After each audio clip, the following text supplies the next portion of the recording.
Good afternoon, ladies and gentlemen. Welcome to the Starry softball field for today's NCAA Division III matchup between the Falcons of Messiah University and the Warriors of Lycoming College. I'm Matthew Fenton alongside Andrew Bookman. We bring you all the action from today's doubleheader. We appreciate you joining us. Sorry our live stream took an extra second or two to get up and running, but we are going to be here for first pitch. We missed the lineups. We're going to try to get to those as we go throughout this ball game. But in the circle for the Falcons, Madison Walter, a Manheim Central grad, just like yourself, Mr. Bookman. That's right, Manheim Central graduate. And go Barons, man. Go Manheim alumni. Go Barons, go Falcons as Walters. The Falcons ace will get one in there for a called strike, and we are up and running. Kylie Russell, the batter for the Warriors, taking that called strike on the outside corner. Second offering is high and tight for ball one, so the count's even 1-1. A relatively busy day going on here in Grantham.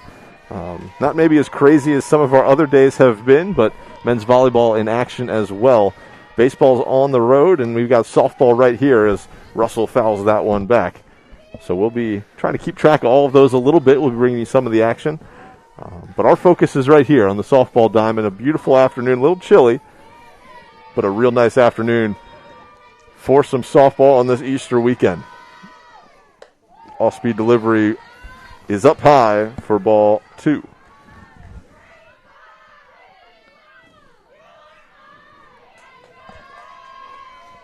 So 2-2 our count.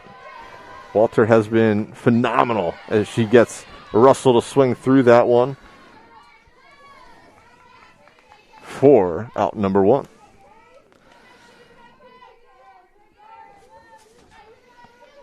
So the Warriors enter this afternoon's game 5-3 on the season. Falcons are 4-6. They had a doubleheader sweep over Eastern last weekend. Wins of 5-0 and 3-0. As Casey Rice takes a called strike to begin her at-bat.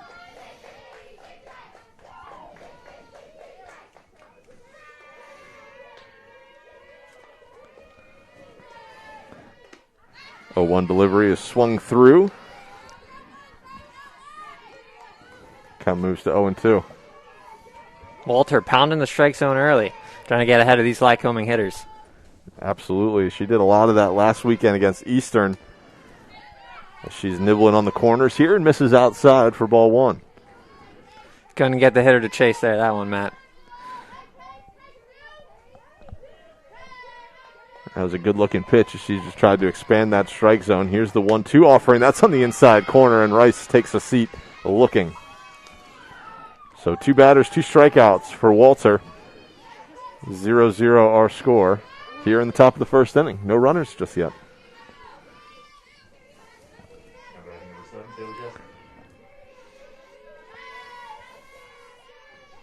Just a few clouds in the sky, but temperatures in the mid-40s. I think we're going to be trying to warm up throughout this ball game, as that one's going to hit Gessner, the batter, and she's going to trot down to first base.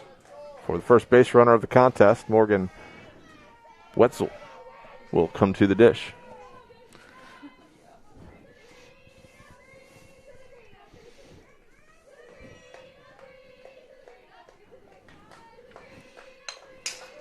Goes after the first pitch she sees and fouls that one back. So it counts 0-1.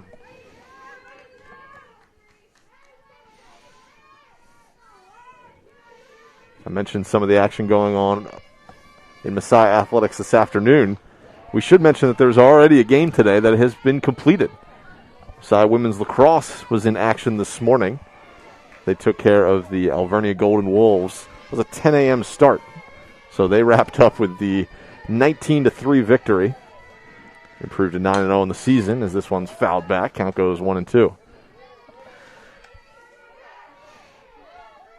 10 a.m. start. It's a pretty early one. Now that's very early, Matt. But now Women's Lax has been ready to go. They've been dominating their schedule early on.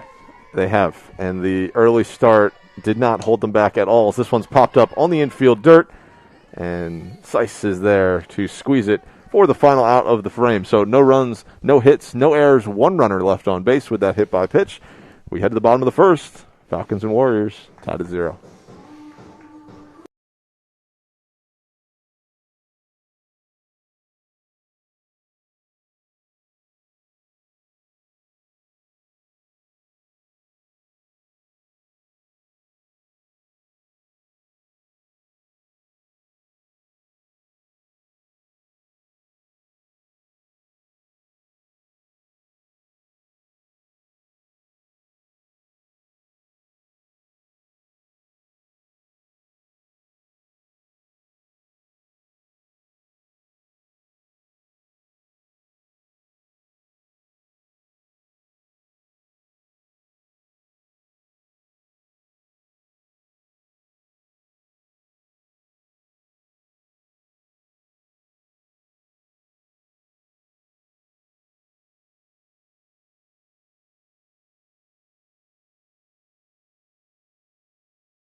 Welcome back to the bottom half of the first inning. Scoreless between the Warriors and Falcons. It's a non-conference game today.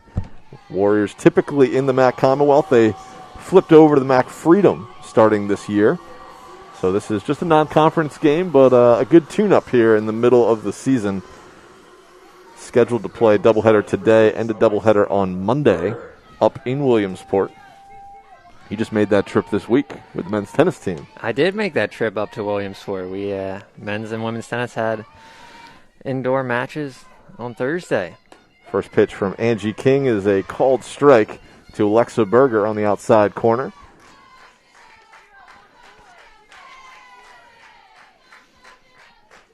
Berger's had a fine start to her Falcon career. See if we can pull up her stats here as that one floats in well high and away. Ball one. The Falcons have had sustained success against the Warriors over their last 24 matchups. They've gone 22-2 and a perfect 14-0 at home. So we'll see if the Falcons can keep that going against the Warriors. As Berger swings through that one. Great insight, Andrew. Appreciate you bringing that to our broadcast this afternoon. Doing your research before coming onto the broadcast today. Of course. Absolutely. So we'll say Andrew's pulling double duty for us, working the camera as well as providing some color commentating. Yeah, the Falcons are going to be in the white tops and the blue bottoms. And Lycoming will be in the navy tops with white sleeves, navy pants, and bright yellow socks. I will say a couple sharp-looking uniforms out there as Berger fouled off that 1-2, so we'll do it again. This one down low from King for ball two, and the count's even.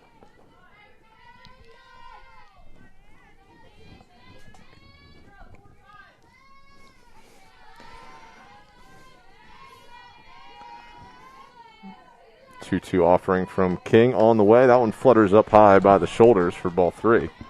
And the count goes full.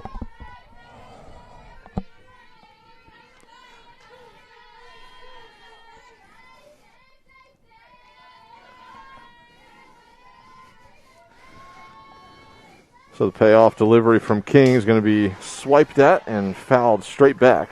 Berger right on that delivery and popped it back into the backstop. Counts still full. 3 balls and 2 strikes. We're looking at pitch number 8 of this at-bat coming up here in just a second.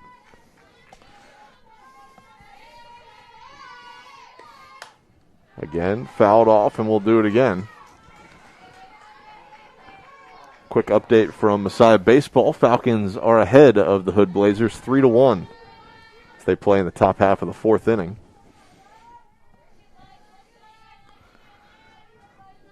Messiah Baseball split their doubleheader yesterday. They did as Berger pops this one up down the left field line and fading into foul territory to make the catch is Gessner for out number 1, but a fine at-bat from Berger to lead off the game.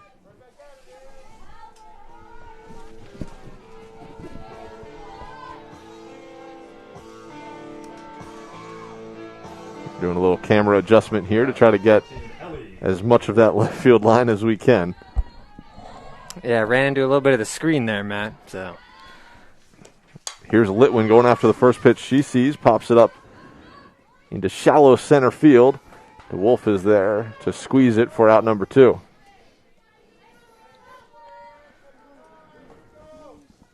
So now Paige Eakes will come to the plate.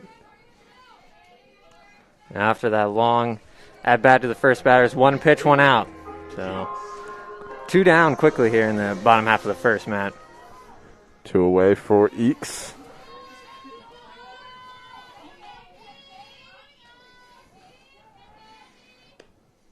Eakes again goes after the first pitch here and fouls that one back. Eakes tied for the team lead in batting average this season. Comes in with a .310 average on the year, an .816 OPS. Has a few extra base hits, 3 doubles and a triple to her name.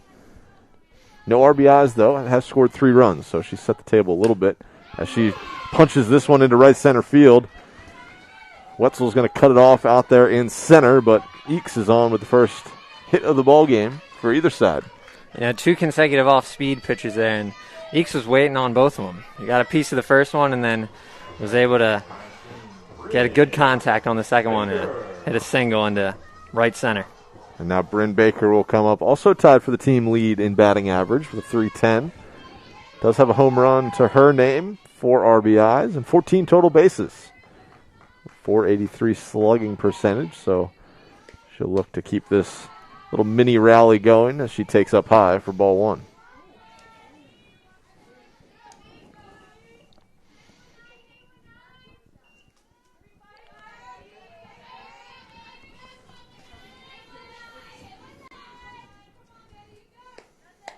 Deliveries outside as Eakes pops off of first base after the pitch. 2-0 our count.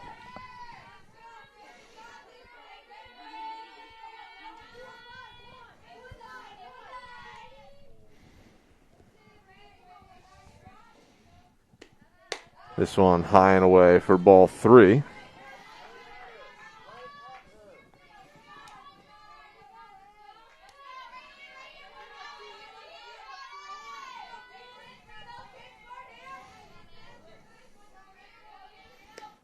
This one ripped down the left field line. If it stays fair, it's going to be extra bases, but it lands just foul.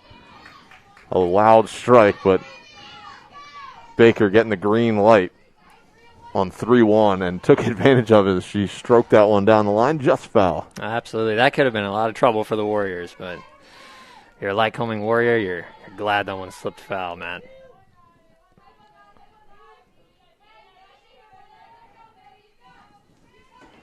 Now the 3-1 offering, and Baker takes that one outside for ball 4. Falcons have runners on first and second. Baker at first, Eakes at second. Now batting number 10, Isabel Seiss. First baseman Isabel Seiss will stand in with an RBI opportunity. A lot of space to left center.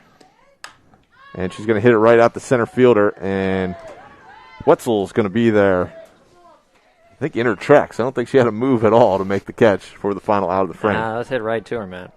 So for the Falcons, in the bottom half of the first inning, no runs, 1 hit, no errors, 2 runners left on base. We head to the second. Falcons and Warriors still scoreless.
We head to the top of the second inning, scoreless between the Falcons and Warriors. Walter back out there in the circle.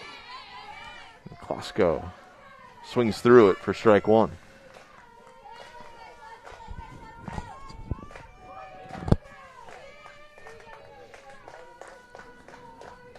A 1 offering is fouled straight back. Walter quickly ahead, 0-2. Threw 14 pitches in the first inning, 9 of them strikes.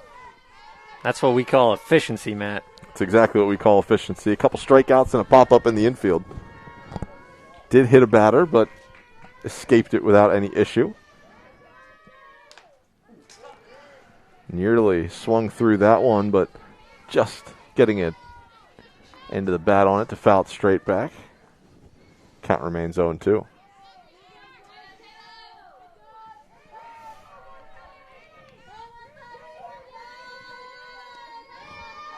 Here's the 0-2 delivery once again. This one popped up to the right side. Berger is there for out number 1.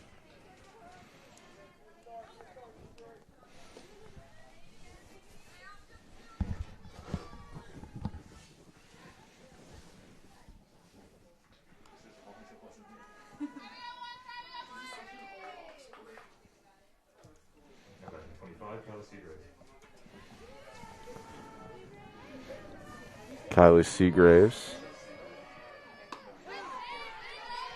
takes that one on the outside corner for a called strike.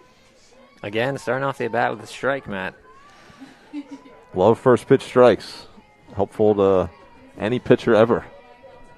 Get on top early. Almost a little excuse me swing there as Seagraves pulled her hands in and just couldn't get to that one for strike 2.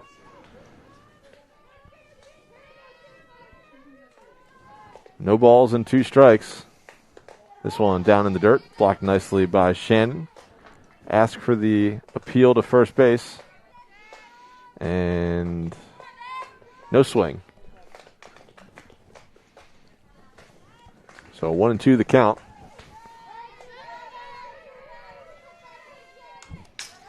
Fouled away at the dish. We'll do the 1-2 offering one more time.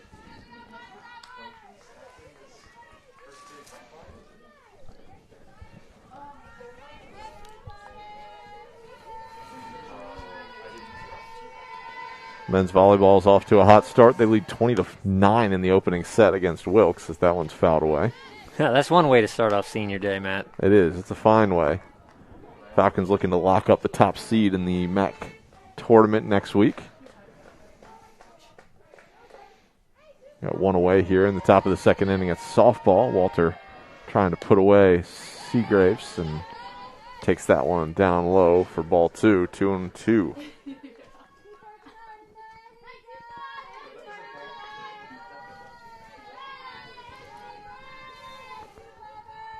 2-2 offering is on the inside corner for a called strike 3. Shannon will fire this one around the infield. There's 2 away here in the top of the second. That's a great pitch for Walter. And get another strikeout on the day. And 2 down here in the top half of the second. Morgan Christine, the batter now. As Walter's got 3 Ks with 5 outs picked up so far. So 2 away here in the top of the second inning, and Christine's going to take a called strike to begin her at-bat.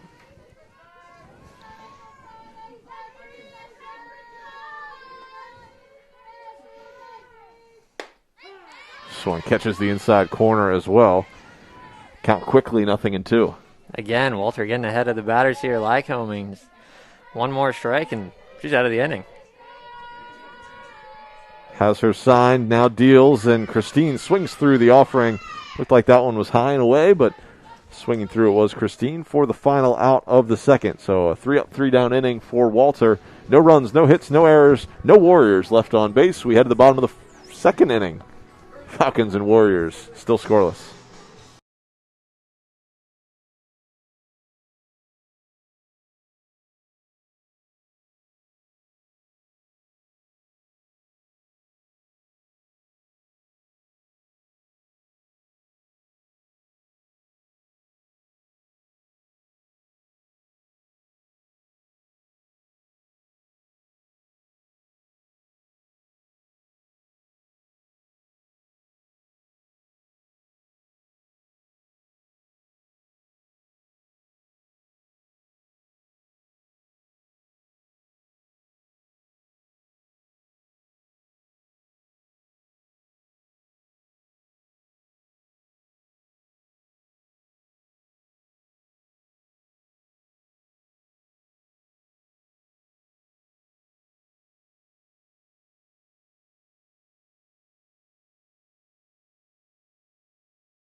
We're back here for the bottom half of the second inning. Kenzie Shannon will lead off for the Falcons here in the home half of the second. Falcons and Warriors scoreless. Shannon, a 276 hitter on the year, takes that one inside for ball one. Mackenzie Shannon, a freshman from State College, Pennsylvania. There you go. She's had a fine start to her year. Falcons backstop. Swings and pops this one into shallow left center field. That one's going to just be beyond the outstretched arms of Kaylee Kinley at shortstop for Messiah's second hit on the afternoon. They just found a hole out there in left center, right over the shortstop's head. Here's Lydia Collison. Collison stands in, runner on first base.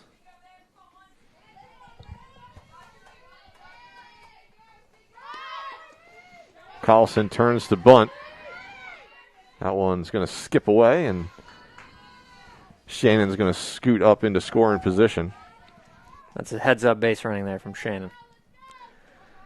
Ball in the dirt. Head on over the second. That's exactly right. So 1-0 our count.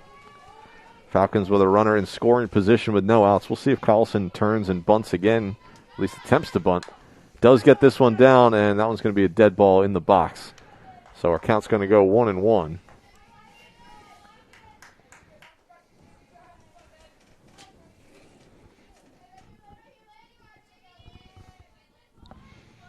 Carly Stockstale stands on deck.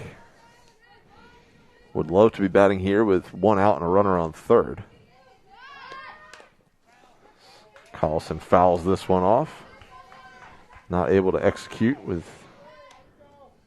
a runner on second base there, but have another chance here. 1-2, no outs here in the bottom of the second inning. Shannon, the runner at second, reached on a single and then advanced to second on that wild pitch. Here's the 1-2 offering from King. This one swept on the ground to third base. Plays over to across to first. But Shannon's going to advance to third on the play. So does execute, does get the job done, and moves the runner over to third base with less than two outs.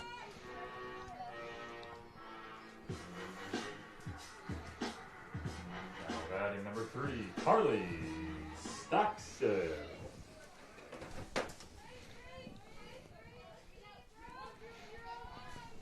So Stockstale, the batter, now runner at third with less than two outs. Great situation to try to score. Stockstale with the little, I guess I don't know what you call it in softball. In baseball, we call it a little butcher boy play, as you just try to slap at it and get that ball on the ground somewhere. Stockstale swings through it for strike one. Watches that one just outside the zone. Counts even, 1-1 strikes. Infield playing in here. Only one down. Trying to eliminate that threat at third, but if you're a Messiah Falcon, you just want to put some up the middle. Bring that runner in. That's right. You got corners pinching as Stockstale sweeps this one on the ground and unable to score the run as the Warriors were playing with the infield in. So Kinley with the nice play at short. And now Sarah Lippin will try to get the job done for the Falcons. Lippin, a freshman from Roselle Park, New Jersey. So two away here in the bottom of the second with a runner on third. That's Shannon at third. So I'll now need a base hit to score that run.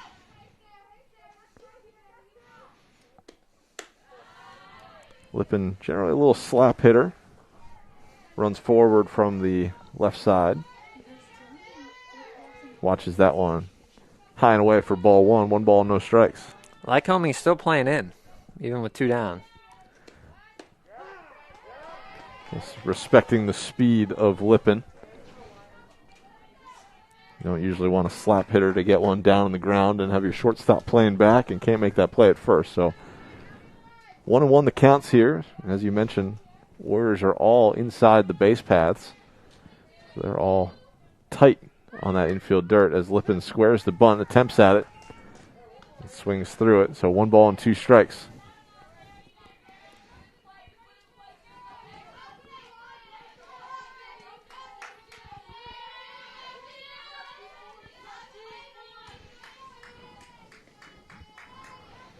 1-2 the count, 2 away, bottom half of the second. Lippin watches that one in the third base side batter's box for ball 2, and we're on the 2s. 2 balls, 2 strikes, 2 away.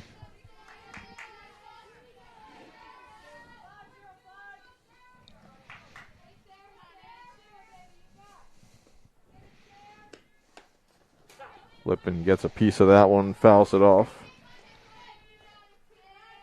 It's a good one to stay alive. One would have been close in the strike zones. You just got to stay alive up there in the batter's box. Just punches that one foul.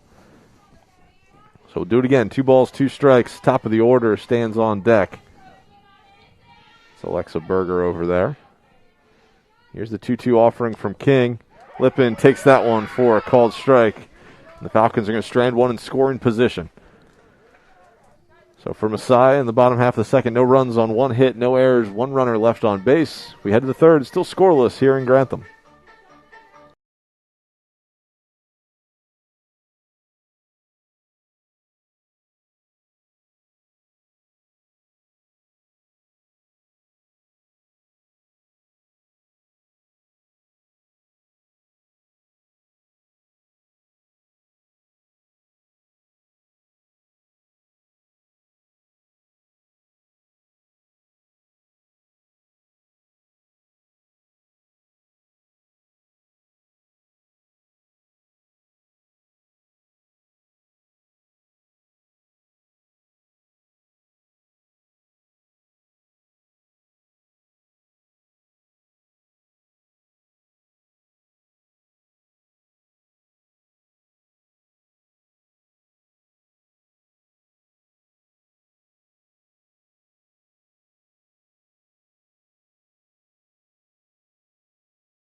Rachel DeWolf, the batter here for the Warriors as we begin the top half of the third inning. Walter gets her to swing through that offering outside for strike 1. DeWolf from New Cumberland, Pennsylvania. Previous school, Cedar Cliff High School. So a local product. Swung also on the outside corner and swung through for a strike. Walter, as she's been doing so far in this game, quickly getting ahead, 0-2. Very efficient. We mentioned that earlier, Matt, but Walter is just mowing down these Lycoming batters. And 3 pitches in a row, gets her to swing at all 3. Wolf goes down on strikes. 1 out here in the top of the third. That's her 5th strikeout today, man. She's pounding that strike zone and taking them down. She had 2 in the first inning, 2 in the second, and now 1 here in the third. That one is high and away to Kaylee Kinley.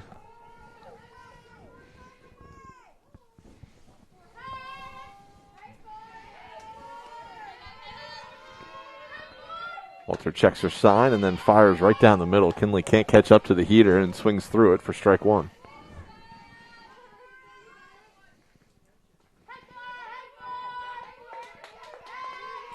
Walter has been dominant at times this season. She's got a 1.57 ERA coming in this afternoon.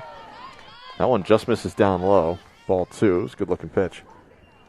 And Walter was just named MAC Pitcher of the Week last week. So. She was. She had a phenomenal stat line against Eastern.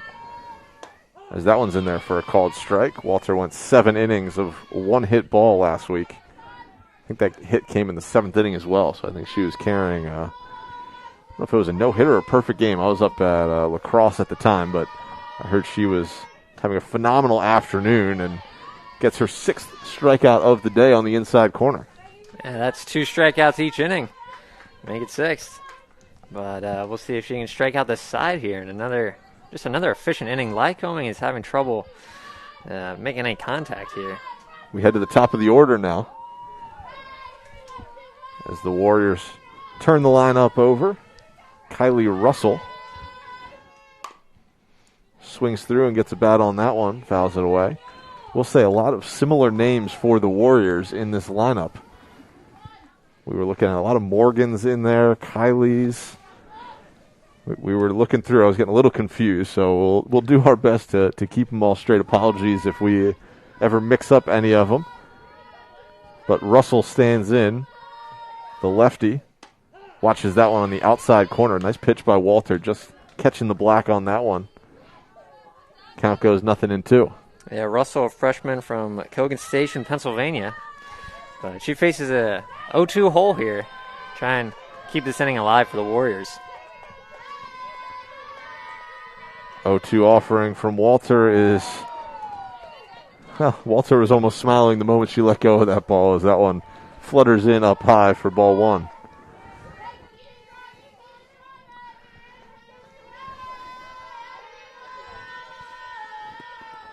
One-two offering swung through, and Walter does in fact strike out the side. She's got 7 Ks so far through 3 innings. And we head to the bottom of the third. Walter turns them away in order here in the top of the frame. No runs, no hits, no errors for the Warriors. Falcons and Lycoming still scoreless.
We're back for the bottom of the third inning. Falcons looking to scratch a run across. They left runner stranded at third in the second inning. A couple runners stranded in the first inning. As the lineup turns over and Alexa Berger stands in to lead off bottom of the third. Berger, a freshman from Bethlehem, Pennsylvania. She turns and watches that one down low. Looked like she was almost squaring to bunt on it, but watches it down low for ball one.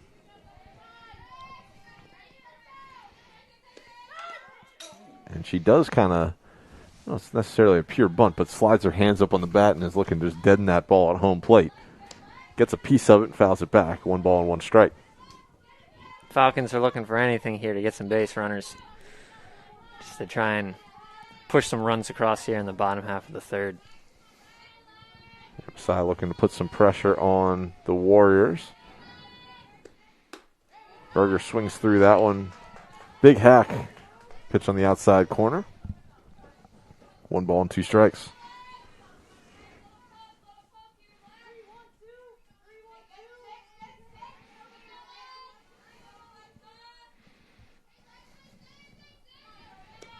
Delivery from King skips in there for ball 2. 2 balls and 2 strikes.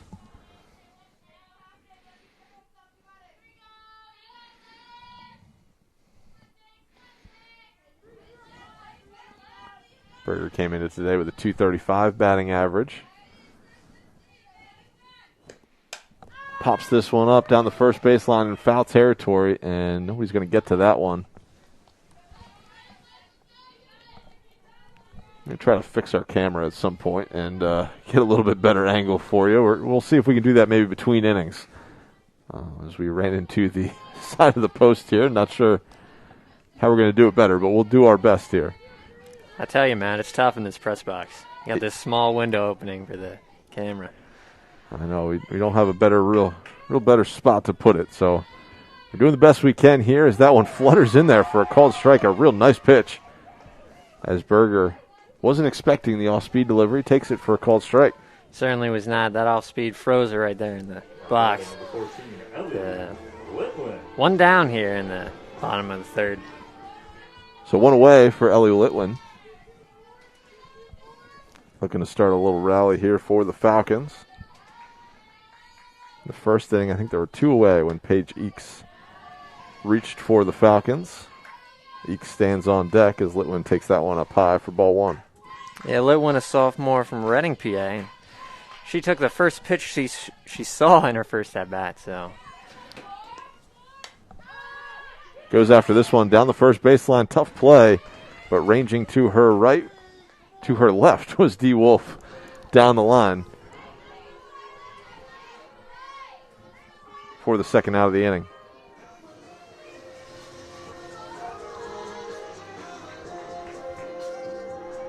Now batting number 20, Paige Eakes.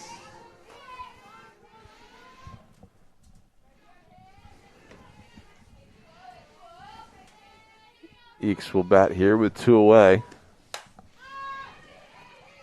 Flies this one in the air. That one's going to drop in for a base hit. Eakes with her second hit of the afternoon dumps that single into right field. Falcons have a base runner with 2 away.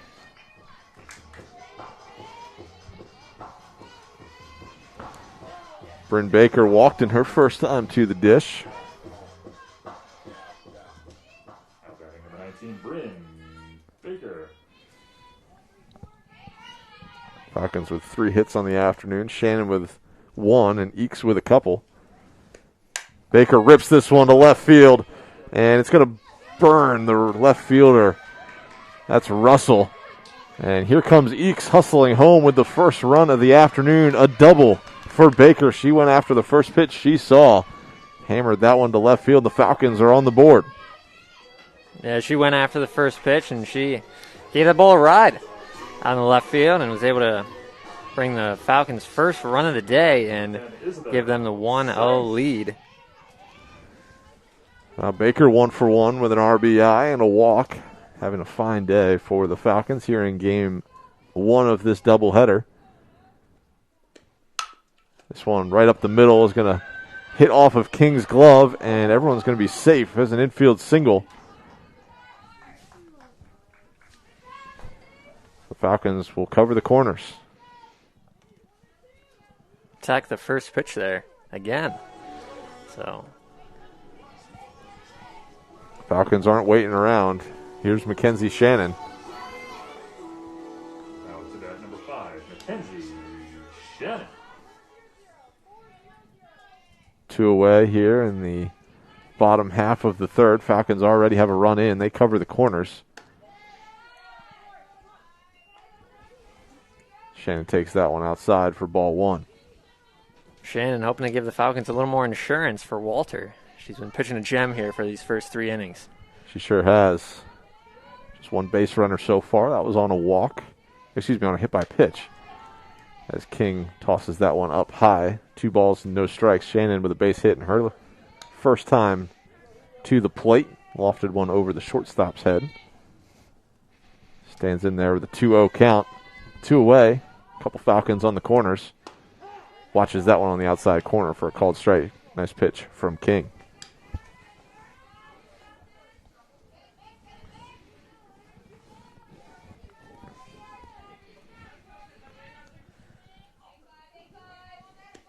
Two on deliveries popped up into right field. Back on it is Seagraves, and she squeezes it in right center for the final out of the frame. But for the Falcons, 1 run on 3 hits. No errors, 2 runners left on base. We head to the 4th. Falcons with a 1-0 lead.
We're back for the top half of the fourth inning. Falcons with a 1-0 lead after Bryn Baker doubled home a run with 2 away in the bottom of the third inning.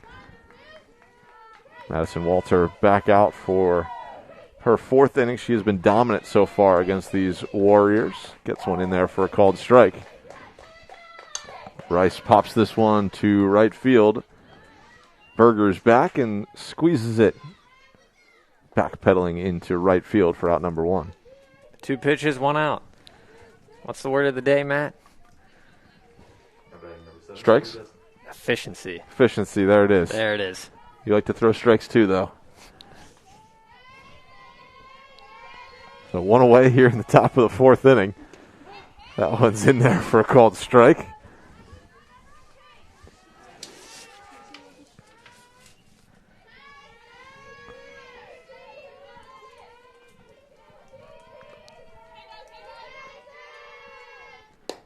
This one down low for ball 1. 1 ball and 1 strike.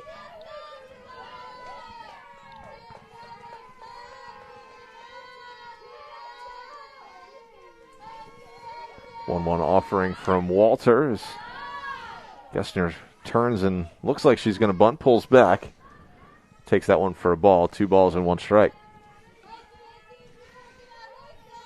Shannon tried to frame it on the outside corner, but the umpire wouldn't bite. Watches this one up high. 3 balls and 1 strike.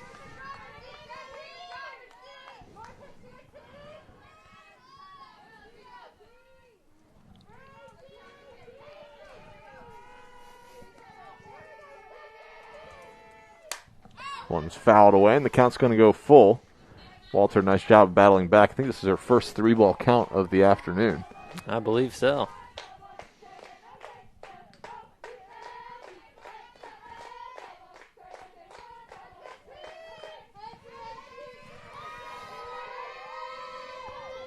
And swings through this one for her 8th strikeout of the day. That's correct.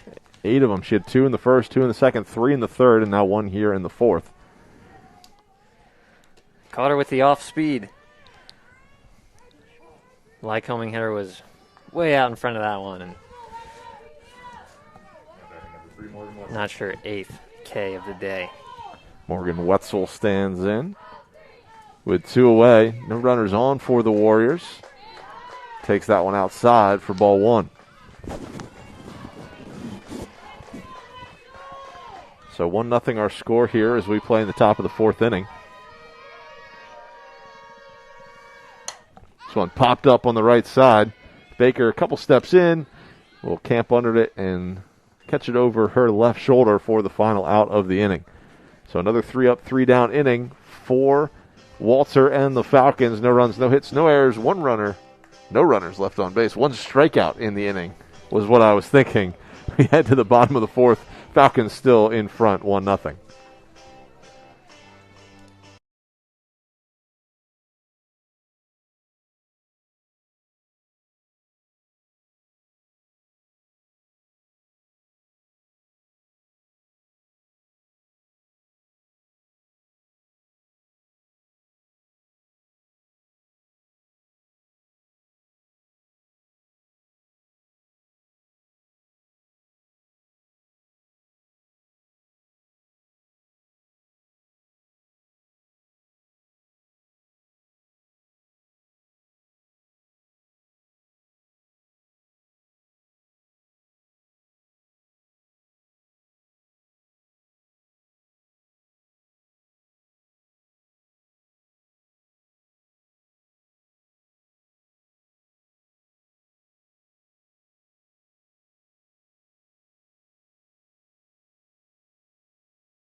Lydia Collison will lead off for the Falcons in the bottom half of the fourth inning. Collison, the designated player for Messiah. Stands in and goes after the first pitch she sees and sweeps one on the ground to third base coach and head coach Amy Weaver. Strike one.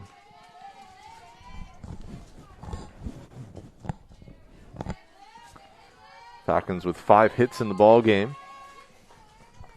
The only hit so far. This one bounces in. Levels the count. 1 ball and 1 strike. No away here.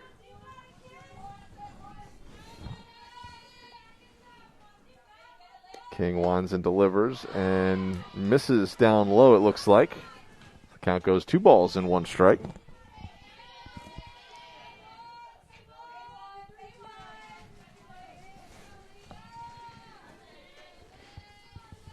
King has her sign. Now delivers. Collison fouls this one back off the backstop. Count again is even. 2 balls and 2 strikes.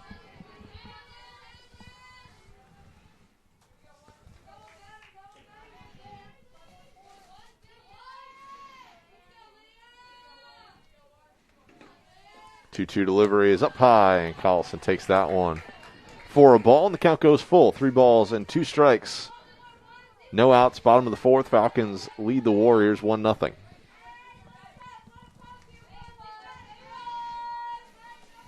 Falcons have had traffic on the bases in every inning as Collison fouls that one back.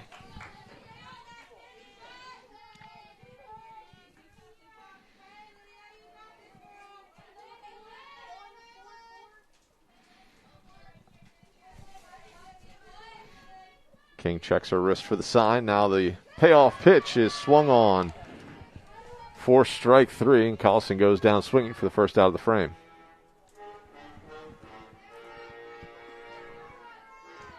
Now batting number 3, Carly Stockstill.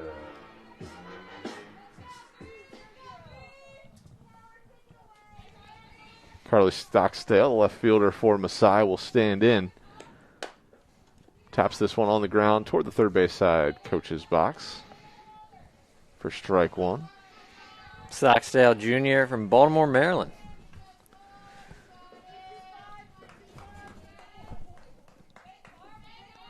Just behind in the count, 0-1.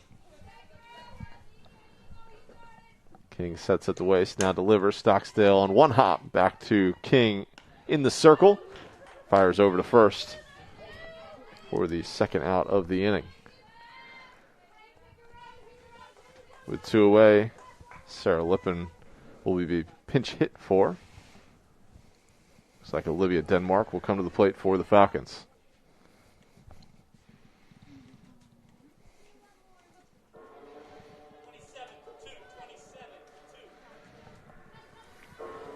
So indeed, Olivia Denmark will pinch hit for Sarah Lippin.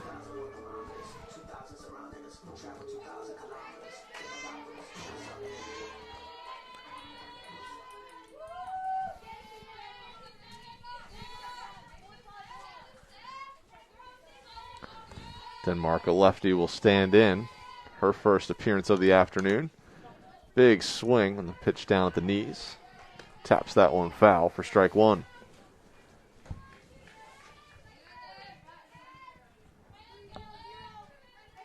Denmark on the season, 13 at-bats. She's 3 for 13. Appeared in 7 games for Messiah. Watches this one off the inside corner. Maybe it was high. It's either high or inside. It was close. Lycoming bench, I think, was looking for a strike, but that one just missed. The count's even. 1 ball and 1 strike. 2 away here in the 4th. King looking for her first 3-up, 3-down inning. Denmark's going to sweep this one on the ground. Christine's going to take it herself, step on the bag at first for the final out of the frame.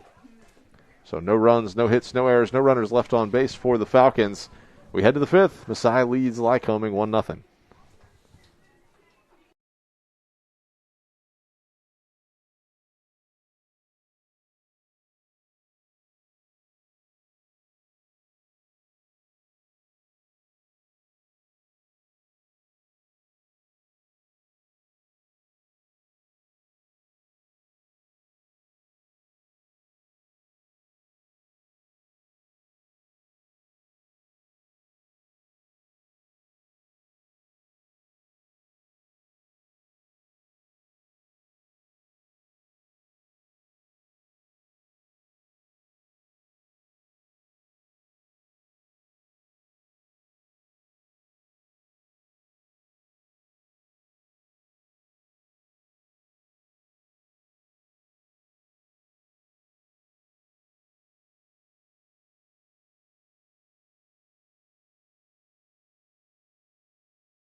So a couple defensive changes for the Falcons. Olivia Denmark will stay in the game. She's going to move to right field. This one's on a line to center. I didn't even get to say her name yet, but Carly Stockstale has moved from left field to center. And she's going to mishandle this one in center field. And the Warriors have a runner at second base. Almost was able to make the snow cone catch, but unable to reel it in. That one was just hit on a line right at her. It's a tough one to gauge sometimes, as that one was smoked right at her in center field. It looks like we might have a pinch runner or pinch hitter going.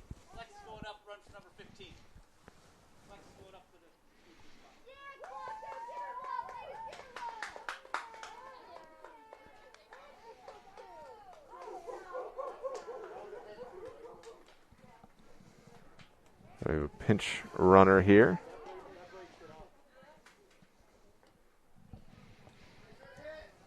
Number 25, Travis Eager.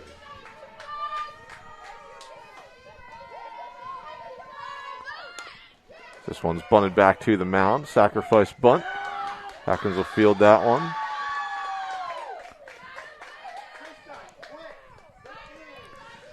The Warriors with the productive out there, moving the runner from second to third.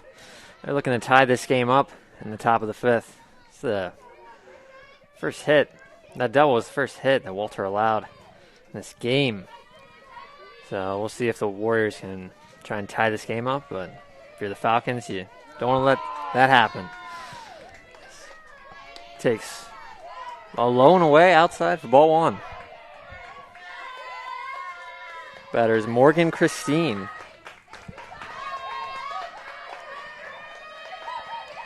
So here comes the 1-0 delivery, and that is up at eye level for ball two. Walter getting a little behind in the count. The runner on third. The Warriors. Walter checks the wristband. Here comes the 2-0 delivery.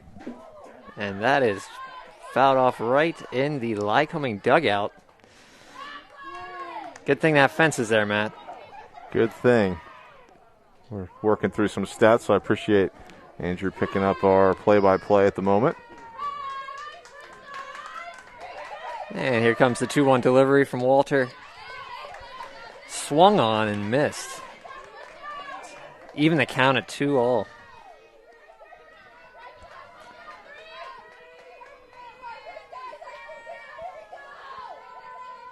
Here comes the 2-2 delivery. And it swung on and missed for strike three. Strikeout number 9 for Walter on the day, as they're 2 down here in the top half of the fifth. Warriors still have that runner on third base with number 23, Rachel DeWolf, up to bat for the Lycoming Warriors. So DeWolf to bat here. We got 2 away in the top of the fifth, and Walter just bearing down and pumping the strikes in. That one swung through for strike one. Andrew, thanks for picking up play-by-play. Had a little situation with our flex moving in to pinch run. So a few moving parts there, but I think we got it all squared away as swung is swung through for strike two. Walter's getting the Warriors to swing in a lot of pitches. See if she can get strikeout number 10. I'll confirm that, as this one's high and away, and she does indeed have 9 strikeouts so far as we play here in the top half of the fifth inning.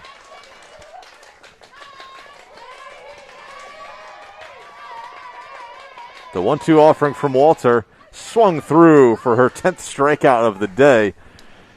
Warriors leave a runner at third base. Walter, nice job of escaping that error in center field to get out of the jam, and Falcons are going to come to the plate here in the bottom half of the fifth inning, looking to tack on some insurance. They lead the Warriors 1-0.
We're back here for the bottom half of the fifth inning. Falcons looking to tack on some insurance.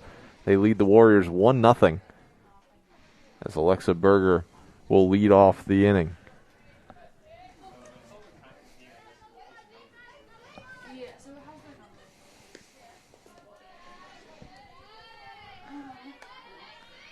Berger takes that off-speed pitch in the dirt in front of the plate for ball one.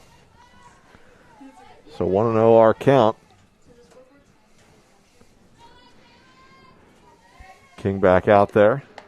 Delivers that one on the outside corner.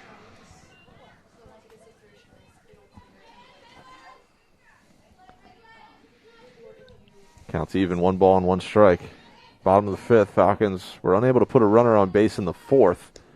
First time today that they didn't have any traffic on the base paths in a frame. Berger smacks that one foul.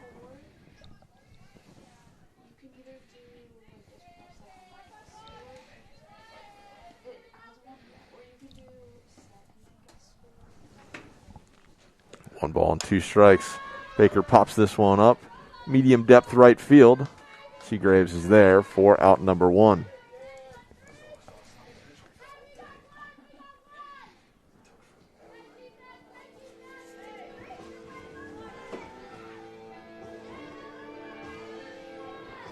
Now batting number 14, Ellie Litwin.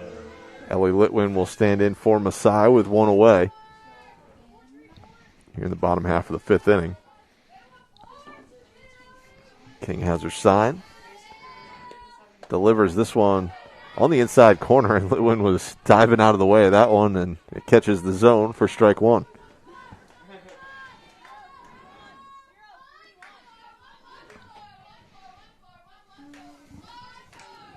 One out, bottom of the fifth. Litwin sweeps this one on the ground, outside the bag at third for strike 2. So no balls and 2 strikes. King ahead in the count.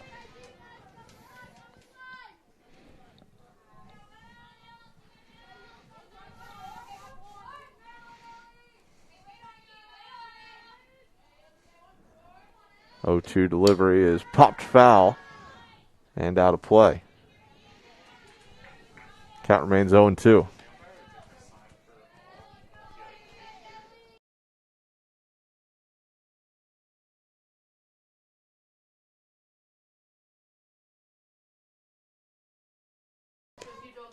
Delivery is down low for ball 1.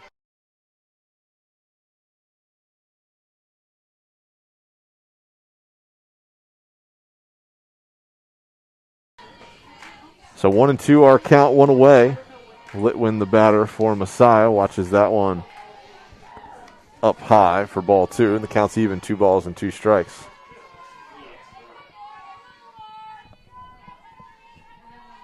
Men's volleyball takes the third set. They're up 2-1 on Wilkes.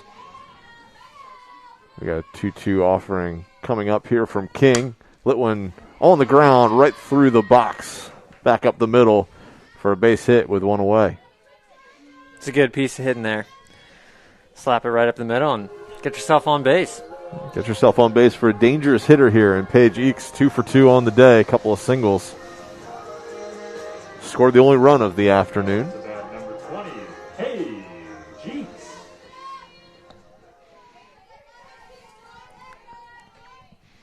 So Eakes will stand in, Litwin the runner at first. 1 away here in the fifth. Falcons looking for some insurance. They lead 1-0. Had a wiggle out of a little bit of a jam in the top of the fifth. The runner on third base and only 1 out.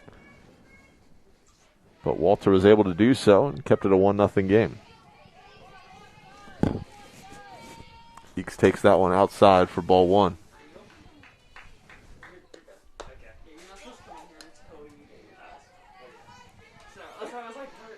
That one fouled back, 1 ball and 1 strike.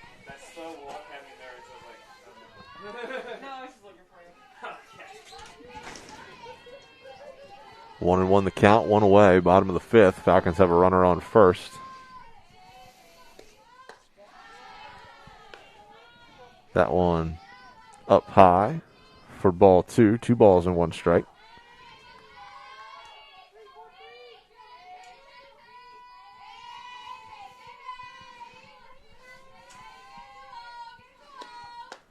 Swung through.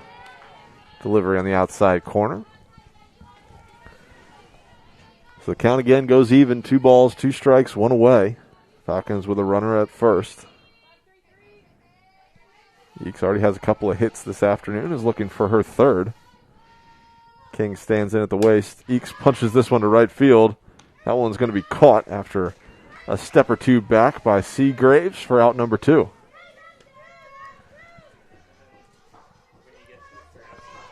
So Bryn Baker drove home the only run of the afternoon with a double in her last at-bat. She's going to try to do the same thing here. She went after the first pitch, rubbed that one into left field, so we'll see if she gets the green light again on pitch number 1. Almost the same situation with a runner on first and 2 away. This one flutters in there, and attempting to steal second is Litwin, and she slides around the tag for the stolen base. Yeah, way to avoid that tag. It was set around the base and got herself a stolen base. Put herself into scoring position for Bryn Baker, the sophomore from Lancaster, Lampeter Strasburg. That's a go Pioneers. Go Pioneers. We can tell we only know the LL League mascots. 1-0 delivery from King is on the way, and Baker pushes this one foul down the right field line and well out of play. Counts even, 1 ball and 1 strike. Baker stands at the plate at 5'10", one of the taller players on the roster. Packs a little bit of punch for the Falcons. Has a homer this season. Rips into this one to left center field. Don't think anybody's going to catch that one, and I say that, but a phenomenal play out in left center field by Russell, as that one just had a little bit too much hang time. Russell able to catch that one on the backhand, but a fine play in left center field, denying Baker of extra bases and the Falcons their second run of the afternoon. So I spoke a little too soon there, but a nice catch by Russell. Falcons strand a runner at second base in the bottom of the 5th. We head to the top half of the 6th inning. Messiah leading Lycoming 1-0.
We head to the top of the 6th inning.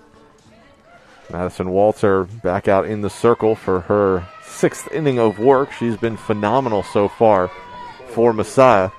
10 strikeouts, only 59 pitches so far. Been very pitch efficient, which is our word of the day from Andrew Bookman. There's again. Kinley kind of slowly fans through that one for strike 1. Kinley, the 9-hole hitter.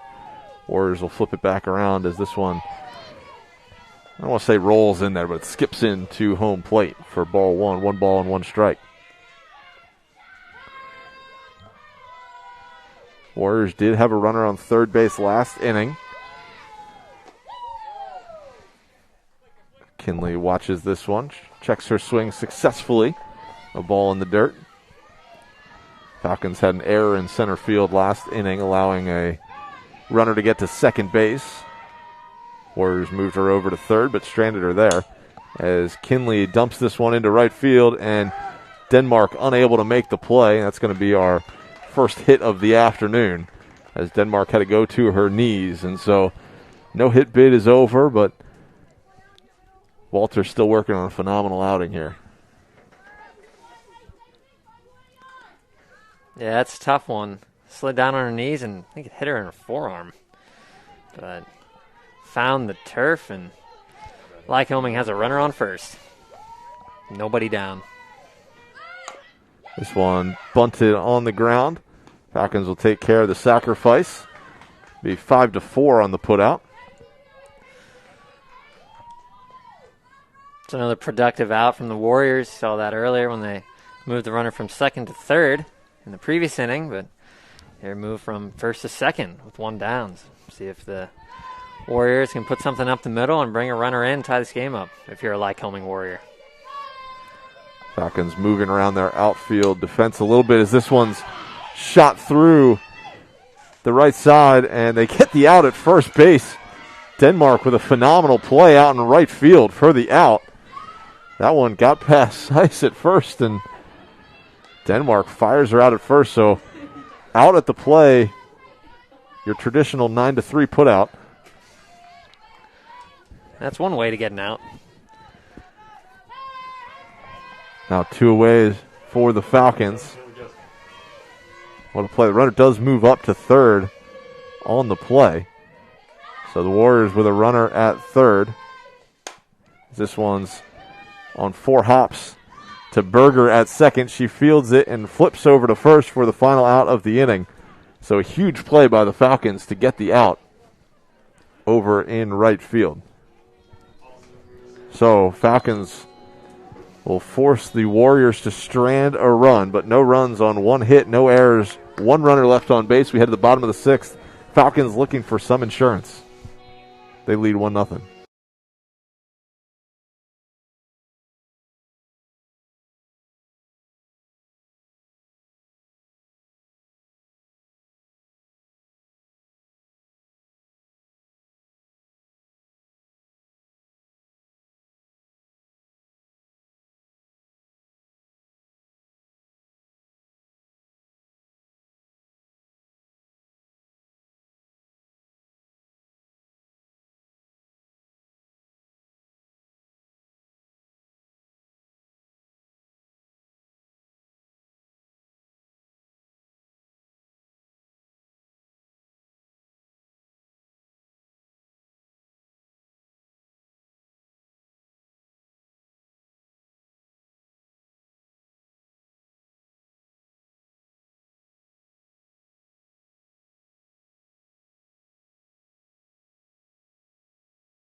Isabel Seiss, the batter for the Falcons. Bottom half of the 6th inning. We've got a 1-0 game on our hands.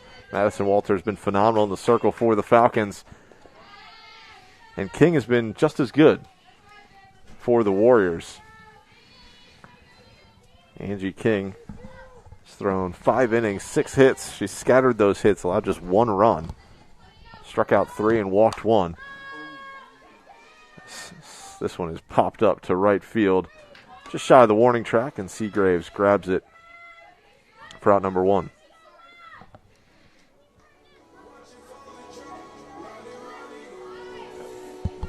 So 1 away here in the bottom of the 6th. Mackenzie Shannon will come to the plate for Messiah. Now to bat number 5, Mackenzie Shannon. A 2-out double by Bryn Baker back in the 3rd inning, looming large for the Falcons. That was a little 2-out rally. Falcons put a runner on first and then quickly popped a double over the left fielder's head as Shannon goes after the first pitch and fouls that one away.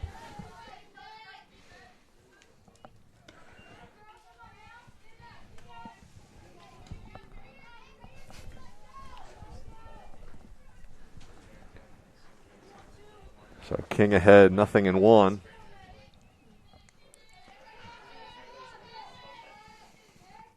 Oh, 1 delivery flutters in off the plate for ball 1, and looks like she was almost laughing about it in the circle as well, and I think she still is out there. As that one, would love to have a radar gun on that one, as I think that maybe touched the 30s. Maybe. The count's even 1-1. We've seen Walter do it a couple times as well, and King's done it once or twice herself. Trying to pull the string, I think they pulled it just a little too hard as it flutters in there. King had a phenomenal strikeout earlier in the game. I think it was on Berger. I think she froze her at the dish on an off-speed delivery just like that as Shannon pops this one up. Shallow left field. And Russell's going to grab it for the second out of the inning.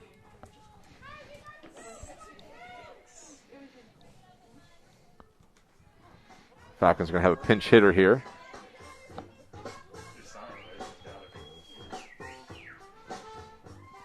As Elena Rosas will pinch hit for the Falcons with 2 away here in the bottom of the 6th.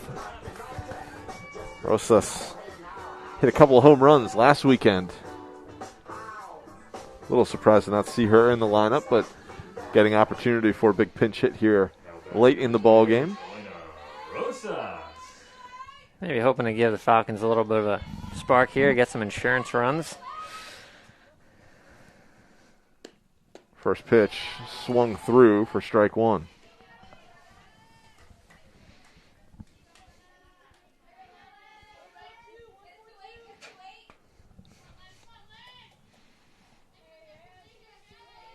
Oh, 1 delivery from King is on the outside corner for a called strike. Quickly ahead, 0-2. King's actually thrown the 3rd most innings for the Warriors this season, so we'll see who trots out there for game 2 here in a little bit. Russell's thrown 16 2/3. She's thrown to a 0.42 ERA this season, best on the team.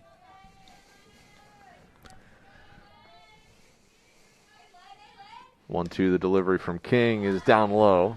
Counts even, 2 balls and 2 strikes with 2 away. You know what that means. They were on the 2s here. 2-2 the count.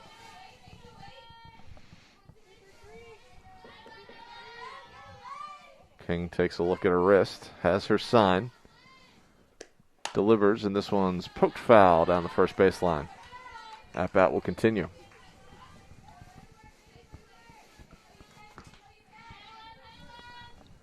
Men's volleyball leads in the 4th set, 17-11 currently.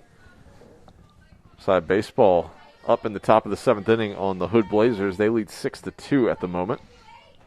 Softball leads 1-0. So right now, Falcons doing well across the athletic department as this one skips in for ball 3. We mentioned women's lacrosse with a big win at Alvernia this morning. So something that's rare for our team to be playing first thing in the morning, but the 10 a.m. start didn't slow down the Falcons. They won 19-3 against Alvernia. Full count offering is taken for a called strike on the outside corner, and King puts the Falcons down in order. No runs, no hits, no errors, no runners left on base. Falcons looking to close it out here in the top of the 7th. They lead 1-0 over the Lycoming Warriors.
We're here for the top of the 7th. Falcons looking to make it the final half inning of the afternoon, at least for game 1, I should say, as this one's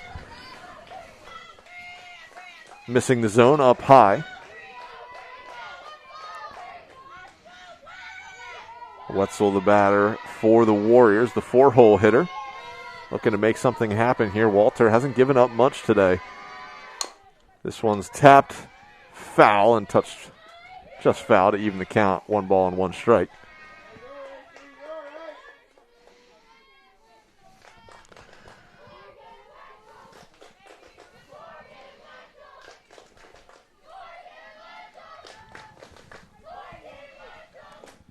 Walters needed only 66 pitches to get to this point in this ball game. 67th offering is hammered down the left field line and just foul. Wetzel was all over that pitch. Got a real good piece of it and landed it on the warning track in foul territory. But a good piece of hitting. Oh, of course. If you're a Falcon, you're breathing a huge sigh of relief there. That could have been trouble to lead off this top of the 7th here for Walter and the Falcons. Yeah, you don't want the leadoff batter on. Walter's going to do her best and misses the zone just outside. The count's even, 2 balls and 2 strikes. Walter with 10 strikeouts so far in this game. She's been dominant. She's been very dominant. And you even saw with that last pitch that Morgan Wetzel had to lay off. But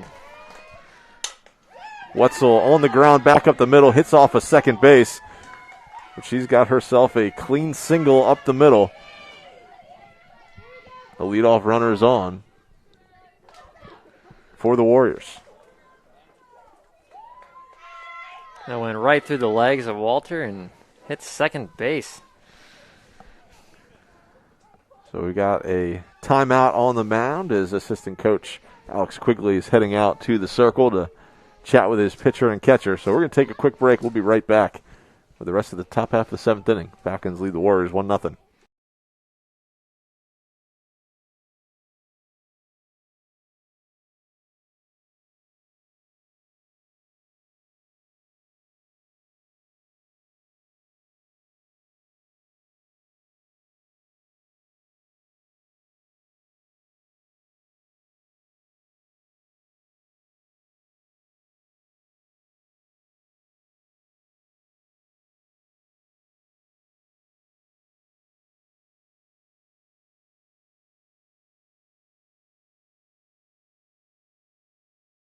Morgan Klosko, the batter here in the top of the 7th inning.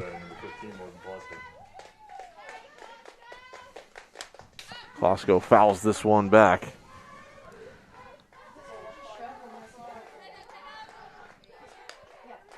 Walter hasn't had to deal with too many base runners here for the Warriors, so see if he can limit the damage. I was about to show my baseball background and say, well, she's thrown out of the stretch for just the second time today, but not necessarily the case, as Walter toes the slab and gets that one on the outside corner. Swinging through is Klosko for strike 2. No balls, 2 strikes, no outs. When Walter has had some traffic on the bases, she's worked out of those jams exceptionally well. Runners on second and third a couple of times. This one's tapped back to the mound. Nobody covering second base, so the play goes to first.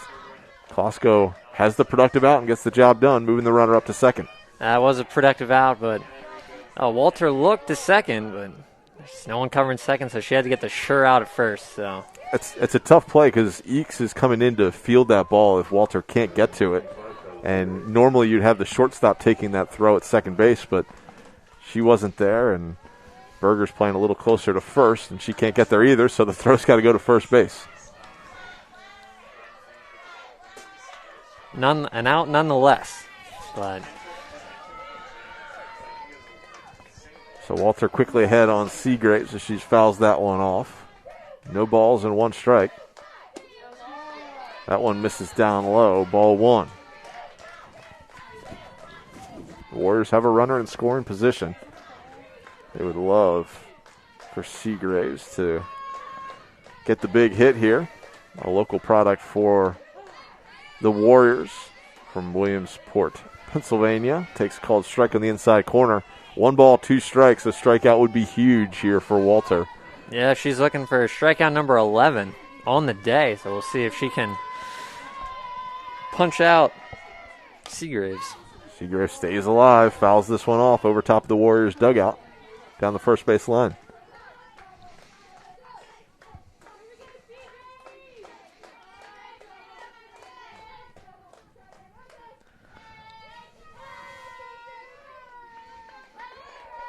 One-two offering on the way. Down low. Shannon, nice job of keeping that one in front as it skipped in. Counts even, 2 balls, 2 strikes with 1 out here in the top of the 7th inning.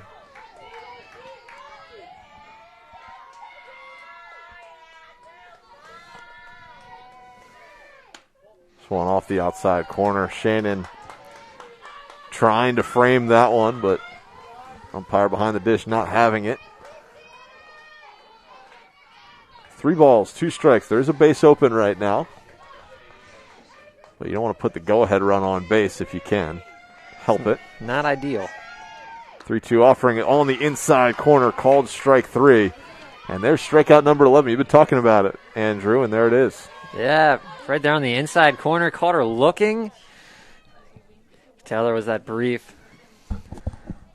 point of, are you serious? But umpire rung her up for strikeout number 11 for Walter. It's 2 down here in the top half of the 7th, rather. She tries to close the deal, give the Falcons the win in this first game of the doubleheader. Yeah, that's a big moment right there. You have a runner on second base with 1 out at the moment.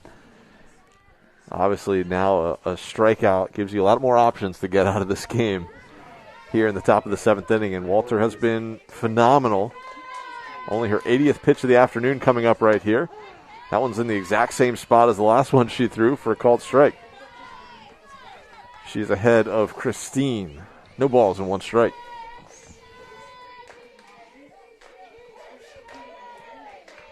Oh, 1 offering. Again, catches the inside corner at the knees for a called strike. You're Christine, you got to protect the plate here at 0-2, but I expect her to swing at anything close. If I were Walter, I'd go with that. Heater outside the plate. No balls, 2 strikes, 2 away. That one's down low on the outside third, so maybe she was listening in to you.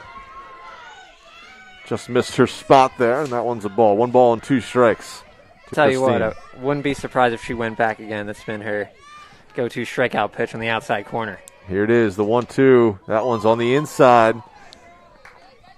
It was a good look, but the count's even now, 2 balls and 2 strikes. And you know what that means, Matt. I do. We're on the 2s again. 2 balls, 2 strikes, 2 away. Walter checks her sign, delivers to Christine on the swing. Christine goes around a little too far, and that is the final out of the afternoon. So Walter with 10 strikeouts as the Falcons take game 1.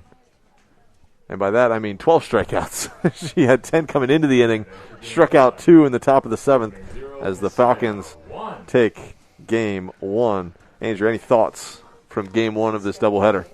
You know, it was a great pitcher's duel, Matt, and both pitchers should be proud of their efforts today. I mean, you look at King only allowing 1 run through 6 innings. I mean, that's pretty commendable, but you got to look at the other side of the circle. Madison Walter, 12 Ks through 7 innings, and that's just a very impressive outing.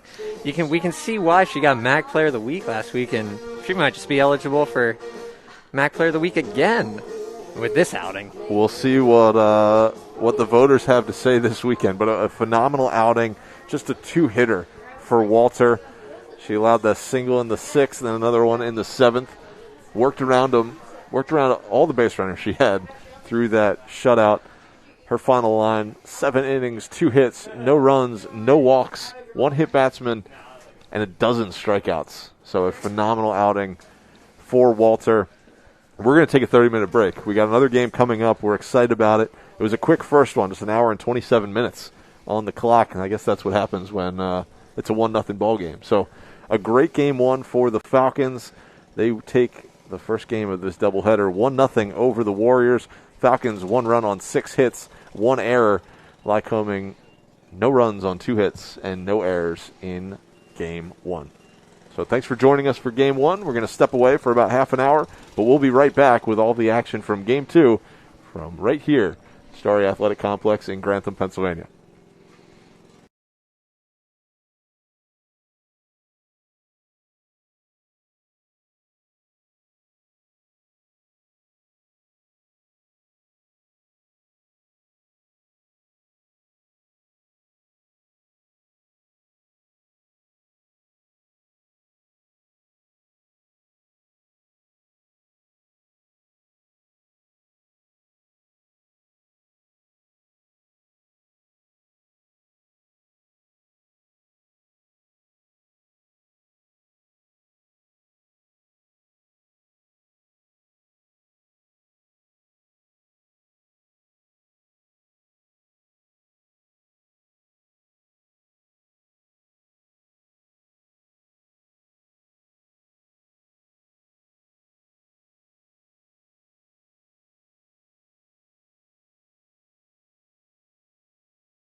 We are here for game 2. We're starting off quickly. This one snuck up on us a little bit, but we are ready for game 2 between the Falcons and Warriors.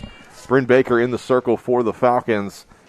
Kylie Russell, the leadoff hitter for Lycoming, fouls that one back. We are underway.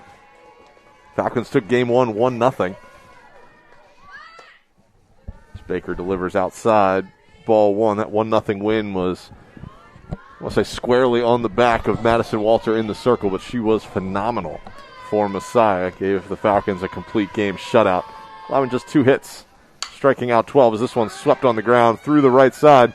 Denmark up, tries to fire to first, throws just a little late, and there's the first hit of the game for the Warriors. So it took them 6 less innings than it did in game 1, but they got their first hit of the afternoon. I'm joined by Andrew Bookman on the broadcast. Andrew, thanks for jumping on. Absolutely. I'm thrilled to be here for game 2. We saw a heck of a game pitched by Madison Walter in game 1, so we'll see if the Falcons can continue their dominance over the Warriors. That marks their 15th straight win against the Warriors and their 23rd win out of their last 25 games facing the Warriors. So the Falcons have just pummeled the Warriors over the last couple of years. Here comes the delivery. Is attempted bunted. So it attempted at a bunt as the count will run to 0-2, the runner on first. Casey Wright's the batter. Tapped that one foul with the bunt attempt.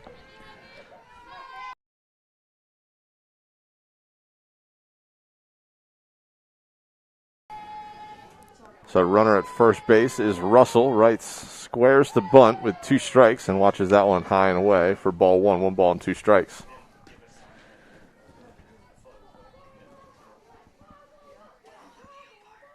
Game 1 was one of the fastest games of softball I've ever seen. Hour and 27 minutes. Play a complete 7 innings.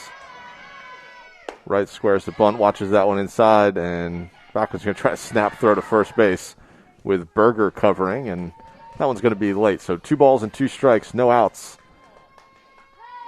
3 balls and 1 strike. So we have our count incorrect in here.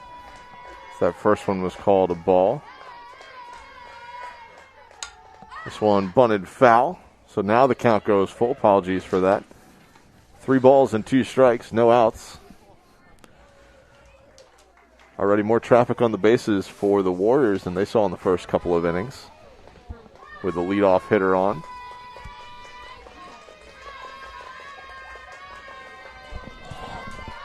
Here comes the payoff pitch from Baker. Swung through by Wrights for out number 1 and strikeout number 1 for Baker.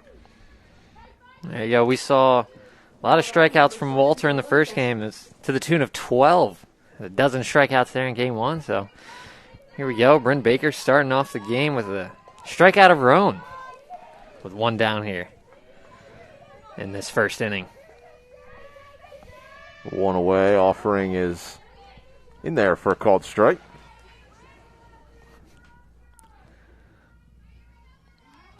Taylor Gessner, the hitter here for the Warriors, a senior from Lewisberry, Pennsylvania. Sorry, Andrew, I'm taking your line out there, but Baker toes the slab and fires this one outside the zone, high and away. Ball 1. Hey, no sweat, Matt. We're here helping out each other, and just ready for a good day of softball. Great weather.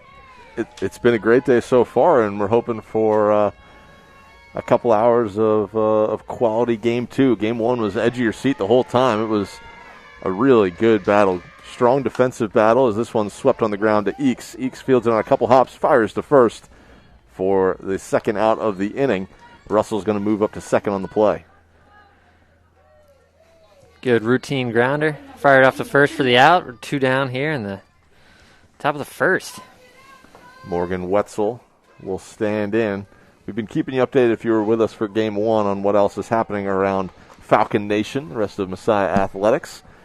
Messiah baseball team's in a thriller in extra innings right now as this one's crushed to center field. That one's going to go all the way to the wall, and the Warriors are going to have their first run of the afternoon as Wetzel trades places with Russell with the long double to straightaway center. Probably hit the one about 200 feet toward the 220 sign. And the Warriors are on the board with a couple outs in the top half of the first inning. Yeah, if you're the Warriors, it's good to jump out front. And it's just good to see a runner across the plate. It just gives you some sort of confidence throughout the day. I mean, you couldn't get anything going against Walter in Game 1, and here you get the first run of the game in Game 2. It's got to be good for the Warriors' confidence here.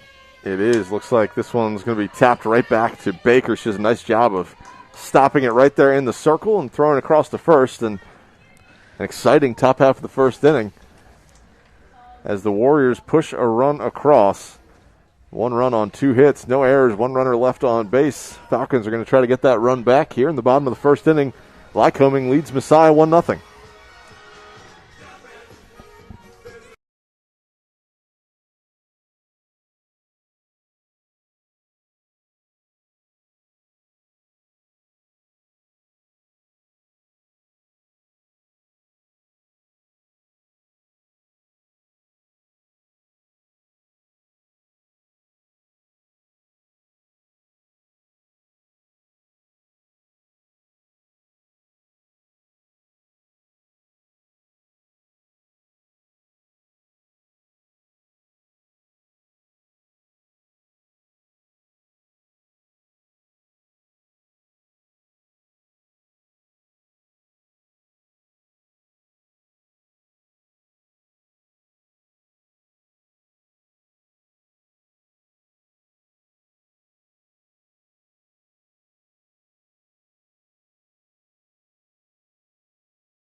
We head to the bottom half of the first inning. Warriors leading the Falcons 1-0. Alexa Berger, the batter. Peyton Wary, the pitcher for the Warriors. Wary sports a 1.27 ERA. 22 innings pitched this season. Only 11 strikeouts, so not a overpowering force in the circle, but has done a stellar job this season of getting outs and keeping runs off the board for the Warriors. So only 11 Ks across 22 innings, but is 3-0. So she's a proven winner this season and has done a nice job in first offerings outside. Second one's down low. Count quickly 2-0, and so far she works fast. That's true. And if we know anything about the way this game has gone and the way the first game went, runs are going to be a premium. So that run scraped across by Lycoming in the first inning could be very important in this pitcher's duel. Very much so. You saw the Falcons strike for a run in the third inning of Game 1, and that was all that they needed to earn the 1-0 victory. We'll see what happens here in Game 2. But Berger watches 4 straight outside the zone and will hustle down to first base with a 4-pitch walk. It's a good leadoff at bat. Get yourself on base. Falcons have a leadoff runner here in the bottom half of the first to see if they can answer to the 1 run that Lycoming put up in the top half of the first. As Ellie Litwin steps to the plate. Ellie Litwin, the batter. Berger, the runner, on first. Berger quickly takes off, and she is in there.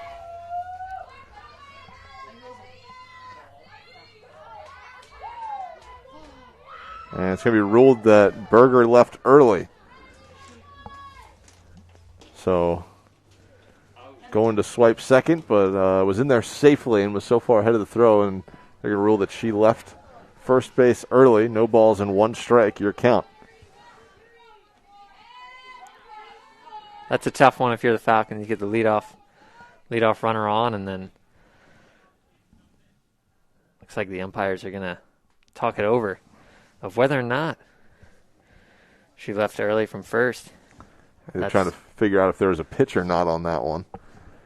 So we'll see what they rule here.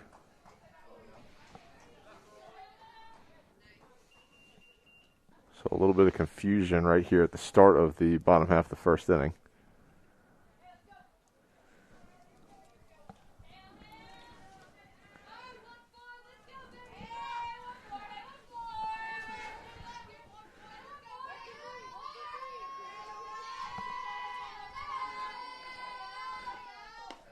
And as we resume, Ellie Litwin takes one down and away in the dirt for ball 1. So they ruled no pitch on that first one, I think. So it looks like we have a 1-0 count at the moment. 1 ball and no strikes.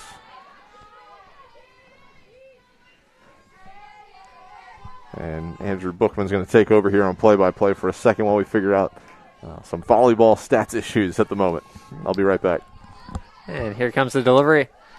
It's down and inside for ball 3 to Litwin again. Wary having trouble finding the strike zone here. You saw 4 straight balls in the first batter, and now here she's 3-0 to Litwin. Well, that one will catch the outside corner for strike 1. That'll bring the count to 3-1.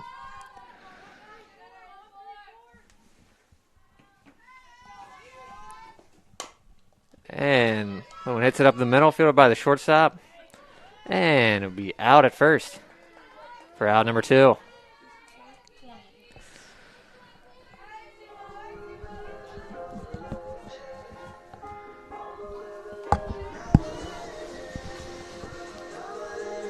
Up next for the Falcons will be number 20, Paige Eakes. Now batting number 20, Paige Eakes. Freshman from Ellicott, Maryland. So she steps into the dish with 2 down here in the bottom half of the first. Here comes the delivery. And it is lined right to the second base. She will catch the line out and retire the Falcons. We are through with 1 here at Messiah Softball at Star Athletic Complex.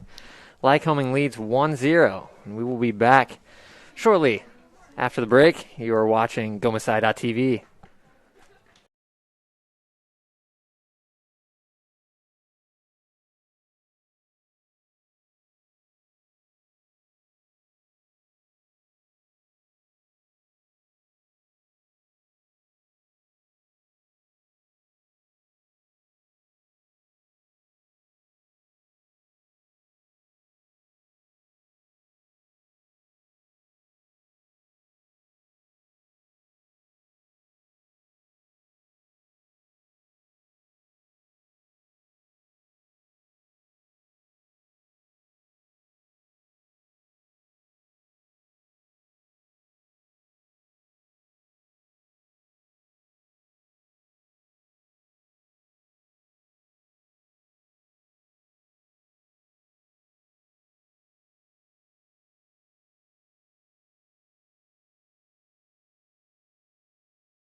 And we are back in the top of the second.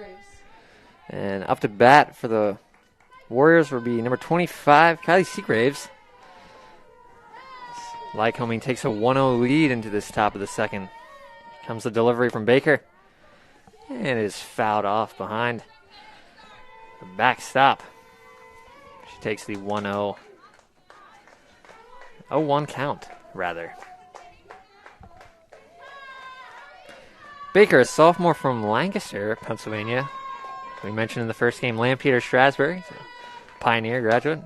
And that ball is ripped into right over the head of number 27, Olivia Denmark, as Kylie Seagraves is into second standing up with the double for the Warriors. The Warriors are building some confidence and momentum here in this game 2 of the doubleheader. Base runners were scarce in that first game, but here they're back-to-back innings with runners in scoring position as number 23, Rachel DeWolf, steps to the plate. And there comes the delivery. That is down the middle, called strike 1. Baker will try and work herself out of this. Runner in scoring position for Lycoming. And here comes the delivery. Just outside for ball 1.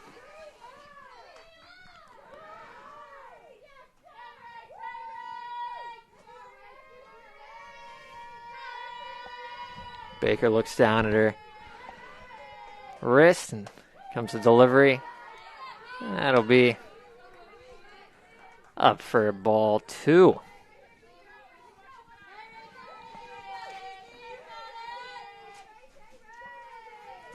Baker checks her wrist again. Comes in for the 2-1 delivery, and that is fouled off over the Lycoming dugout up towards Shoemaker Field. So we got a 2-ball, 2-strike count here in the top half of the second. Lycoming Warriors, the runner on second, looking to punch another run across. And the 2-2 delivery is fouled off. The Wolf was able to get a piece of that one and foul it off and stay alive in the count. Nobody down here in the top half of the second. Baker checks her wrist. It's the sign and the delivery. And she got him. Swinging strikeout. That is strikeout number 2 for Bryn Baker of the Maasai Falcons. Much needed out there just to get that one out on the board after giving off that leadoff double.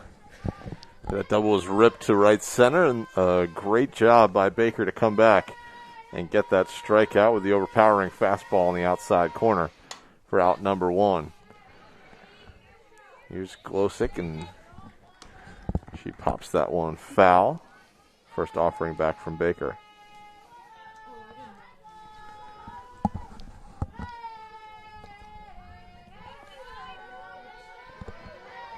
Here comes the offering. Inside. Just hit the inside corner. Strike 2. Bryn Baker getting ahead of the count. It's always good. We saw a lot of that in game 1. Madison Walter got ahead of all the Lycoming. Most, if not every, Lycoming batter. As that one's taken up and away for ball 1.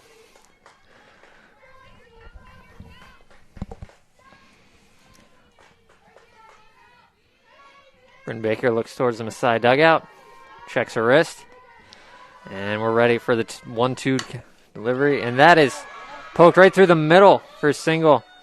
It looks like their Lycoming's third base coach was about to send the runner home, but stopped. And Glosick is in there with a single, as Lycoming has runners on the corners here with 1 down in the top half of the second, as a meeting will be called among the players in the circle.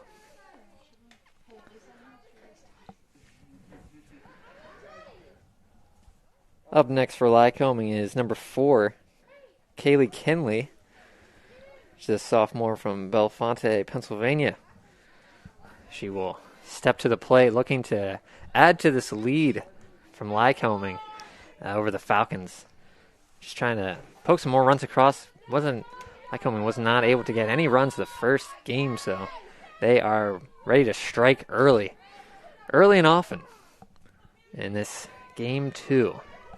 But Bryn Baker is looking to put a stop to that. Here comes the delivery. Catches the outside corner. Strike 1.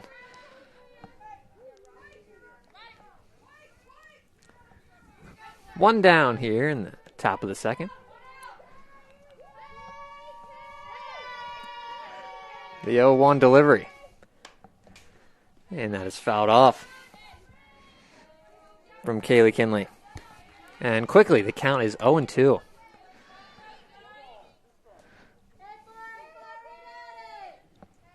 Baker ahead in the count.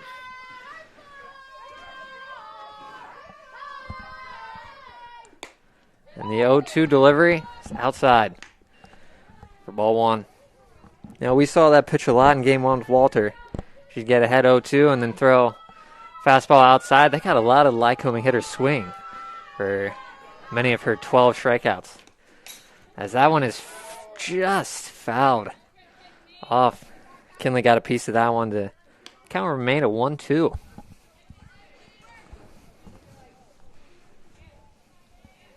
Baker doing a nice job of mixing up her pitches here, keeping Kinley off her toes. Kinley doing a nice job of staying alive, though.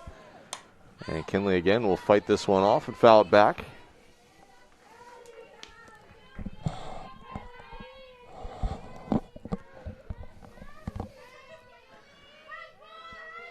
Baker looking to get out number 2 here. Perhaps even her 3rd strikeout of the day. Here's the 1-2 offering from Baker, and it is just down low. Count goes even, 2 balls and 2 strikes. Nice quality at bat here by Kinley, watching that one just below the knees, fighting off the good pitches from Baker. Just trying to put a ball in the grass. Runners on the corners for the Warriors. And that one's in there for a called strike. There it is, strikeout number 3, Madden. Just like that, there's 2 down here in the top of the second with the Warriors threatening at the corners. Kylie Russell will stand in. She singled her first time up. Leadoff hitter for the Warriors. Ripped one through the right side and watches that one down low for ball 1.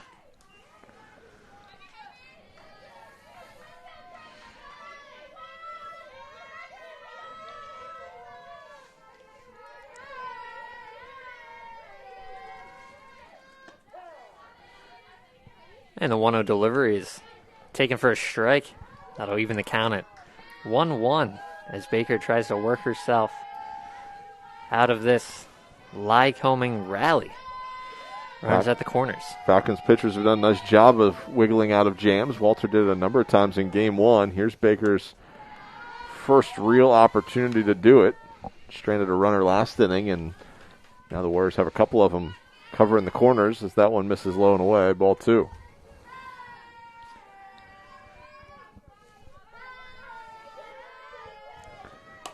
This one fisted foul down the third base line.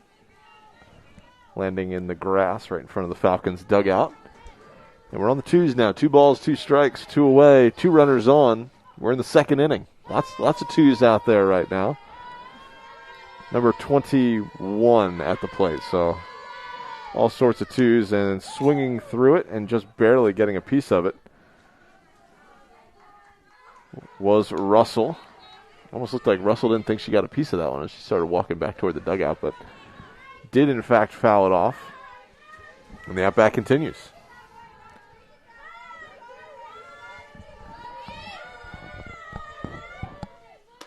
This one swung through and missed, and Baker gets through the inning without any damage. No runs, 2 hits, no errors, 2 runners left on base. We head to the top of the third. 3 strikeouts in the inning. Struck out the side for Baker. We head to the bottom of the second. Warriors leading the Falcons 1-0.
We're back, bottom of the second inning.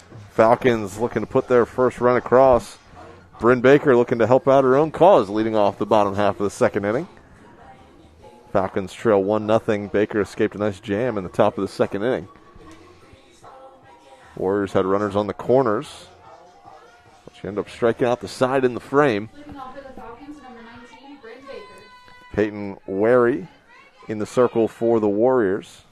Turn the Falcons away, 3 up, 3 down. Maybe I shouldn't say 3 up, 3 down, but face the minimum in the first inning after a leadoff walk. Misses high and away for ball 1, bottom of the second inning.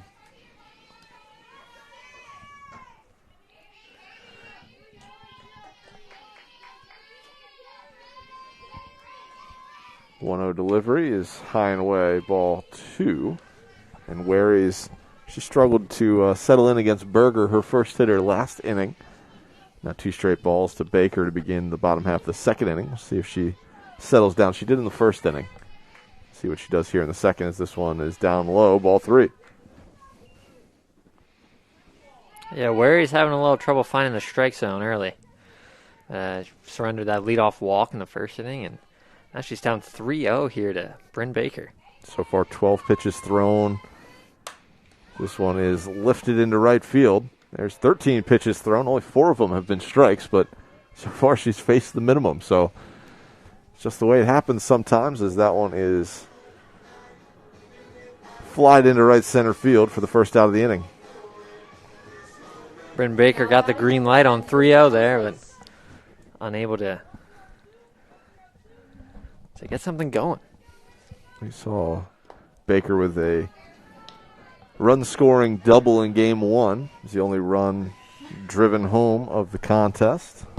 Double over the left fielder's head. That one she flew out to right, and now Seiss sweeps this one on the ground. First baseman Glosick fields it, steps on the bag herself for the unassisted putout. There's out number 2.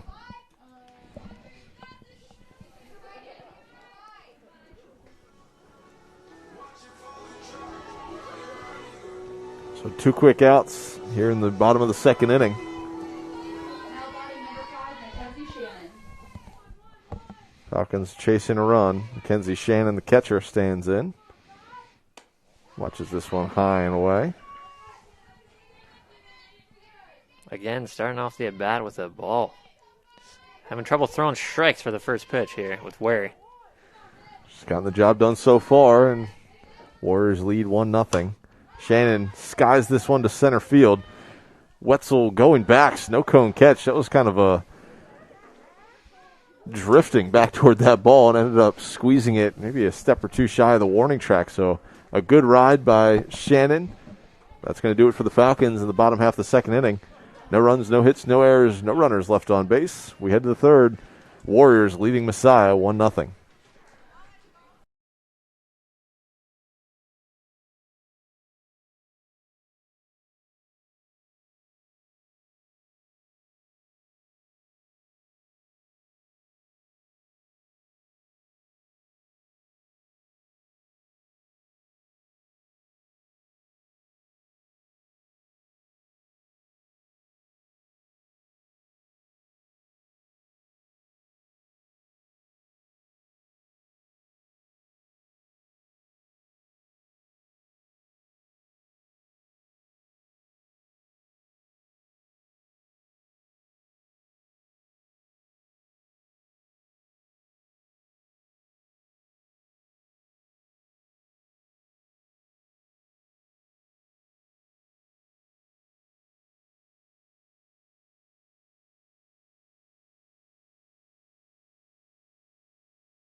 We turn our attention to the top half of the third inning. Falcons trail the Warriors 1-0. Casey Wright stands in. Wind blowing a little bit from left to right. Maybe blowing out just a little bit. It seems to have picked up a hair as this one is fouled away down the first baseline and out of play for strike 1.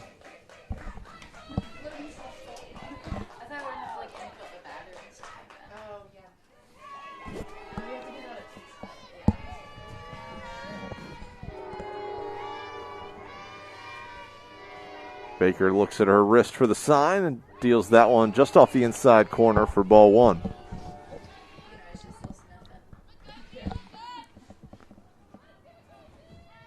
So 1 ball, 1 strike the count, and no outs. Baker's thrown 40 pitches so far. Misses off the inside corner for ball 2. 2-1 our count.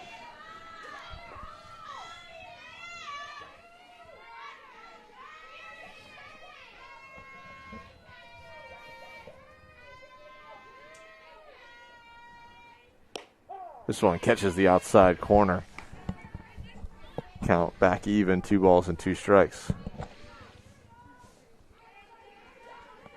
Baker worked herself out of a jam last inning.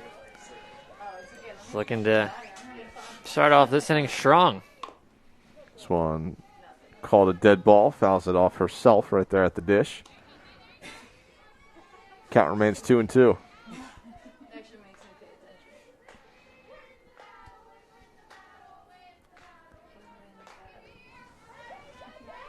Baker's got her sign again, now winds and delivers, and this one swung through. Shannon drops it momentarily, fires down to first to complete the strikeout. Baker's 5th strikeout of the afternoon. Strikeouts are coming the storyline of today. Walter Fenn's 12 in the first game, and here Baker already has 5 through 2 1/3. So Messiah pitchers have been strikeout prone, tossing 17 of them so far. A lot of strikeouts. This one misses low and in for ball 1. So far, Messiah Athletics having a fine day. Softball won game 1, 1-0. Men's volleyball won their first game of their doubleheader 3-1. Messiah baseball won in extra innings in game 1. Casey Karras with a solo home run in the top of the 8th inning to win that one 7-6 over Hood. And women's lacrosse won 19-3. So Falcons right now are perfect on the day. They're 4-0 across 4 different sports. As this one is fouled away down the line, 1 ball and 2 strikes. Tell you what, man, it's a good day to be a Messiah Falcon. It's always a good day to be a Messiah Falcon, Andrew. That's right. Baker stands in 1-2. This one fouled off at the plate. Should mention Messiah and Lycoming squared off in tennis this week, which you were a part of. Men's tennis picking up a 9-0 win, I believe, and women's tennis with a 5-4 win. Yes, sir. If my memory serves me correct. Your memory does serve you correct. Men's tennis was able to get the 9-0 victory in Williamsport on Thursday, and women's tennis was able to also get their first win of the season against Lycoming, winning 5-4, bringing their record to 1-2. The men are 2-1 in tennis. As that ball is fouled away down the third base line, count remains 1-2 with 1 down here in the top of the third.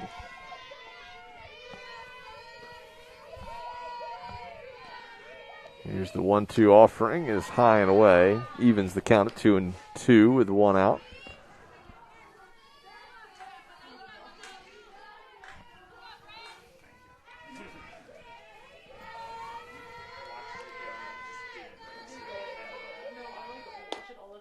That one down and in. Pushes the count full. 3 balls and 2 strikes.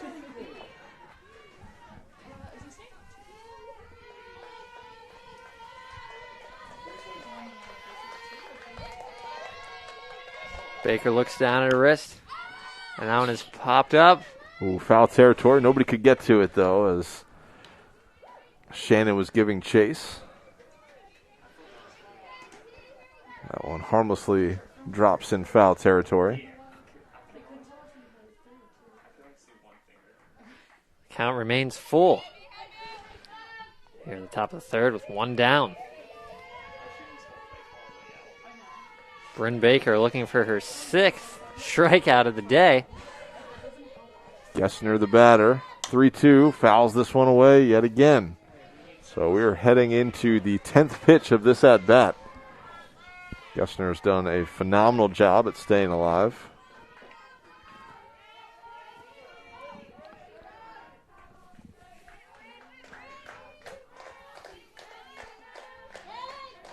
Here's the payoff pitch once again. Gessner on the ground.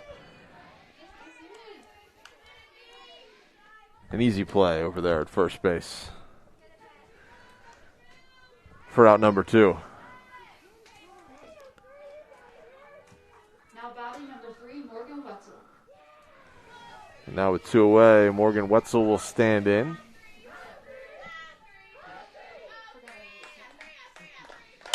Wetzel, high drive toward left center field. Chasing back is Stockdale, and she's going to catch it just shy of the warning track for the final out of the inning. So the Warriors turned away in order in the top of the third inning. No runs, no hits, no errors, no runners left on base. We head to the bottom of the third. Falcons still trailing 1-0.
So we head to the bottom of the third inning.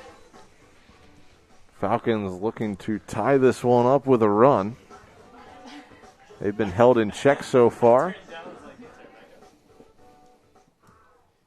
by Wary in the circle. But Elena Rosas will stand in on the right side, looking to get the Falcons going. Masai still hitless in this game as we turn our attention to the bottom half of the third inning. Rosas watches that one outside. Wary, as we mentioned last inning, has been a little wild, but has been effectively wild. That's one way to put it, Matt. She's only thrown 6 strikes in this game and has 6 outs to her name. So effectively wild is what we're going to call it, as that one is in there for a called strike. I think if you're Masai, you just need to be patient right now with Wary in the circle. Rosas goes after that one and fouls it back. 1-2 the count.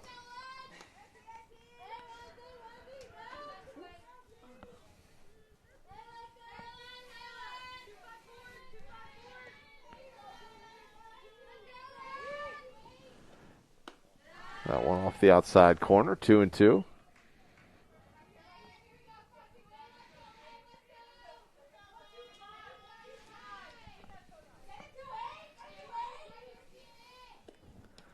This one all the way to the backstop as Wary uncorks one over top of her catcher's head.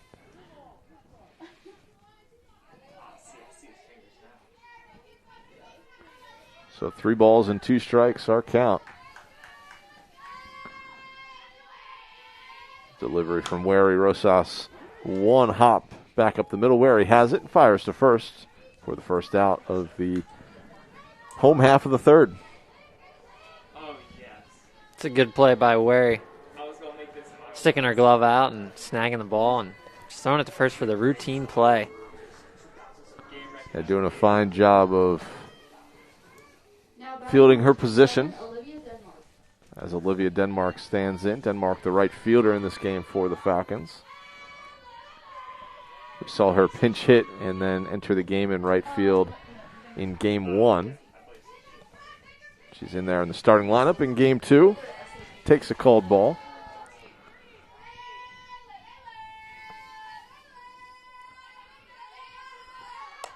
Denmark goes after this one, fouls it away. Just past the dugout on the third base side. 1 ball and 1 strike.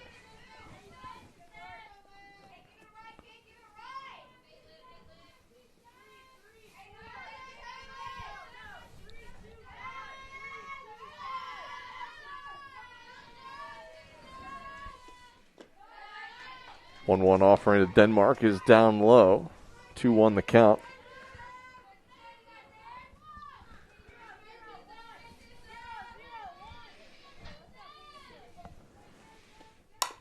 Two-one offering, swept on the ground through the right side, and Denmark is on with the single. It's the first hit of the game for Messiah. That one just slid under the glove into right field for the single. As Messiah will look to continue with one out this inning as Carly Stockdale steps to the plate. Junior from Baltimore, Maryland. So Stockdale looking to move Denmark around. Falcons with just one away. Here in the bottom half of the third inning. Here's Wary. Inside corner. A called strike. One of the first batters that Wary was able to start off with a strike. So I think it might be it as she gets ahead. 0-1. Stockdale watches that one outside for ball one.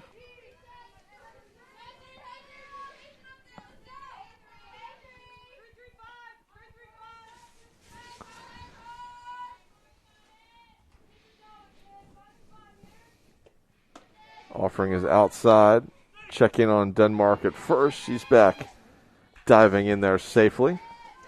2-1 the count. Got to keep her honest on the base path. But Stockdale ahead in the count here, so see if she can get a hit up the middle. There's a wide gap there. Stockdale with a healthy hack swings through that one for strike two. Count evens at 2 strikes.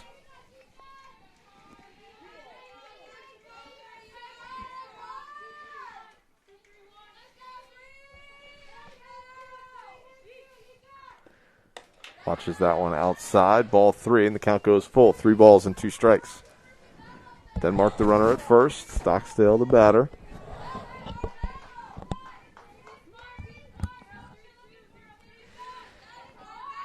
One away here. Bottom of the third.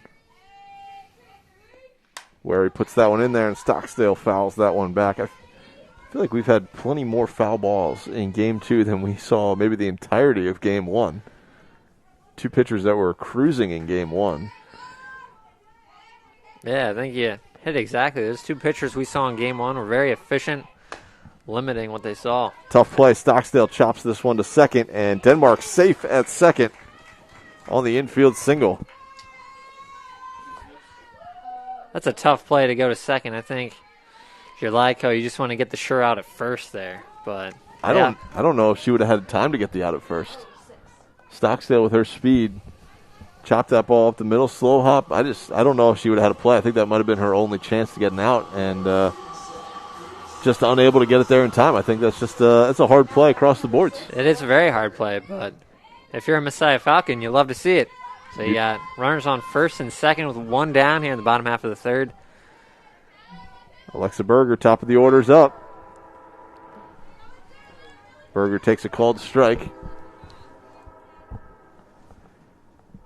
So no balls and 1 strike. Falcons would love a base hit right here.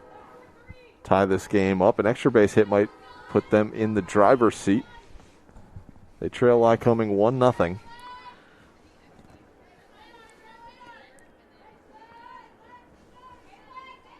Wary delivers. That one shot into the first base side dugout. And that's a hard one. It got over top of the fence and somehow underneath the dugout and rattled around in the Lyco dugout. Looks like everybody's safe, though. Nobody's hurt in there, but that's always a scary one when ball goes in the dugout. Absolutely. No balls and 2 strikes. Wary's delivery is down low. A nice take from Stockdale. Hard to see from this angle if that was on the plate or not, but was down low and so called a ball. Yeah, that's a good take at 0-2. So good eye discipline there from Berger. 1 ball and 2 strikes. And Berger watches that one down low. I think I misspoke her. I think I said Stockdale on a foul ball earlier, but Stockdale's a runner at first. So now moved over to second on that pitch in the dirt. So we got the go-ahead run at second now, Matt. Runners on second and third with 2 balls and 2 strikes here with 1 down. Certainly do. Berger in a good spot to do some damage here as she takes that one outside for ball 3. 3 balls and 2 strikes. The base is now open.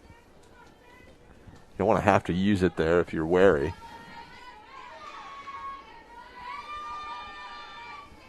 Here's the full count. That one well high and away. Non-competitive pitch there as Berger will hustle down to first base. Yeah, wary again, losing command a little bit. It's been the storyline of her afternoon. She's having trouble finding the strike zone, but she's been bailed out a couple times by some pop-ups and routine ground balls. But Falcons are being patient this inning, and they've been able to work the bases loaded here with one down. Ellie Litwin is about to step up to the plate, so see if we can get some runs here for the Messiah Falcons. Yeah, we've mentioned that Wary's been a little wild, and we shouldn't go over the top because she only has 2 walks. So she's walked 2 batters. But I agree, she's been effectively wild, a little bit all over the place, but has gotten the job done thus far. Has put herself in a little bit of a jam here. The Falcons have back-to-back singles and then a walk to load the bases with 1 away in the bottom of the 3rd. And after a quick visit to the mound, I don't think we're going to have any changes or anything like that. I think just talking it over. As you mentioned, Andrew, Litwin coming to the dish for the Falcons.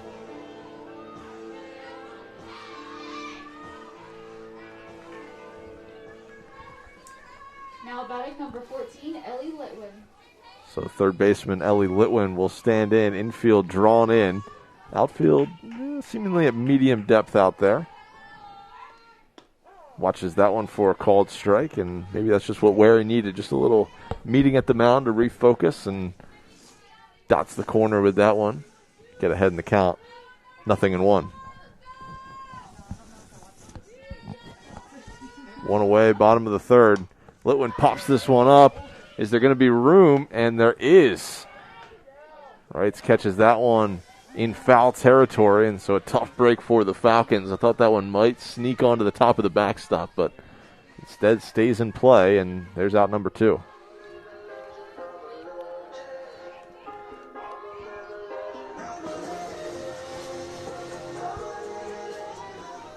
Now batting number 20, Paige Eats. Here comes Paige Eakes. She had a couple of knocks in game 1. Would love to deliver a big one here. She goes out to the first pitch she sees, tries to dump it down the right field line, and does. 1 run is in for the Falcons, and it's a 2-run single. Eakes drops one in there, and the Falcons have taken the lead.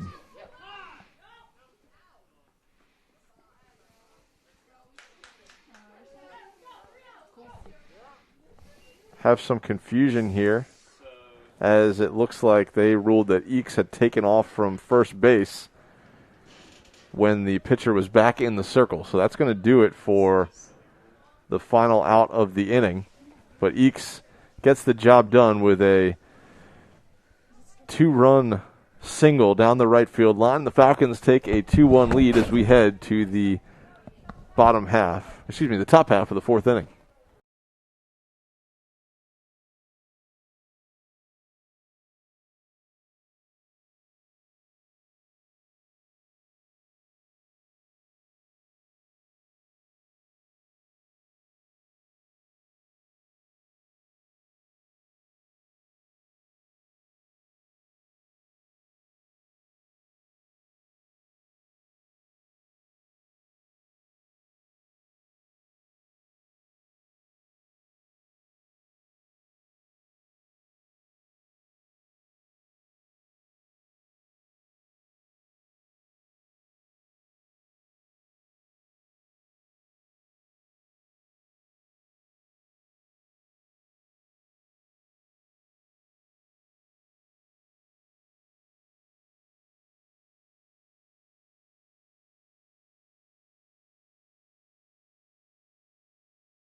So an odd end to the bottom half of the 3rd inning. The Falcons do push a couple of runs across off a 2-run single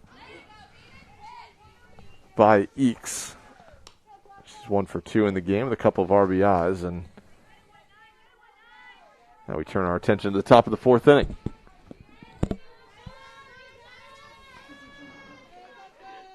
Klosko fouls off the first offering she sees from Baker and watches that one for a called strike on the inside corner.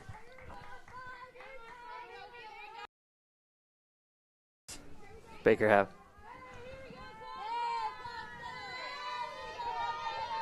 Baker stands in there, lines and delivers. This one fouled away once again.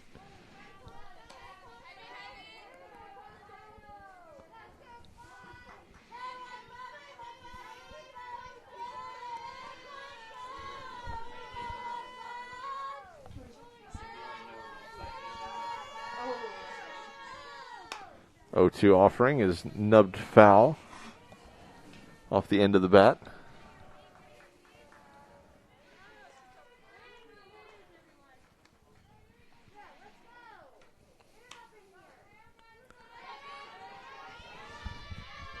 I'm sure Baker was happy to see those 2 runs being pushed across the last inning. Gives the Falcons a 1-run lead as she's going for a strikeout number 6 here. And again, this one fouled off. Klosko staying alive. It's her 4th foul ball of the at-bat. Count remains 0-2. We're in the top of the 4th, slated for 7 here in Game 2 of our doubleheader.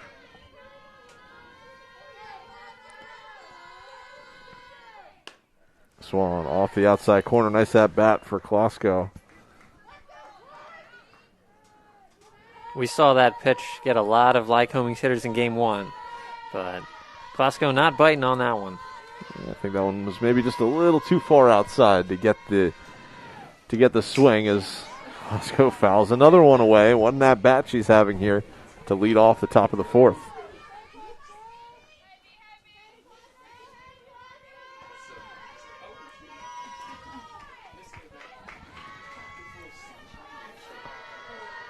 One-two offering is swept on the ground. Diving play off the glove. And safe at first base for the infield single is Klosko. So Litwin dives to her left. Can't glove it. It trickles over to Eakes at short. And the attempt is just a little late. So an infield single. Tough play.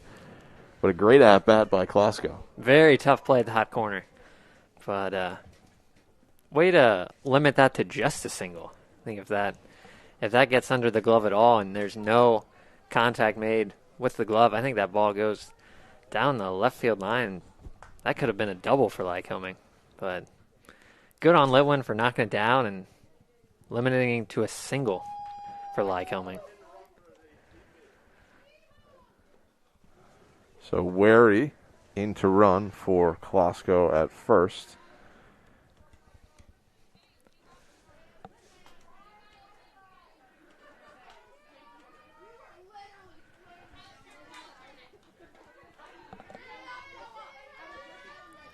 Now Seagraves the batter with a runner at first and no outs here in the top of the 4th inning.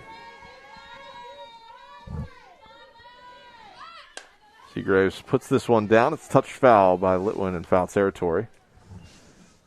Down the third baseline.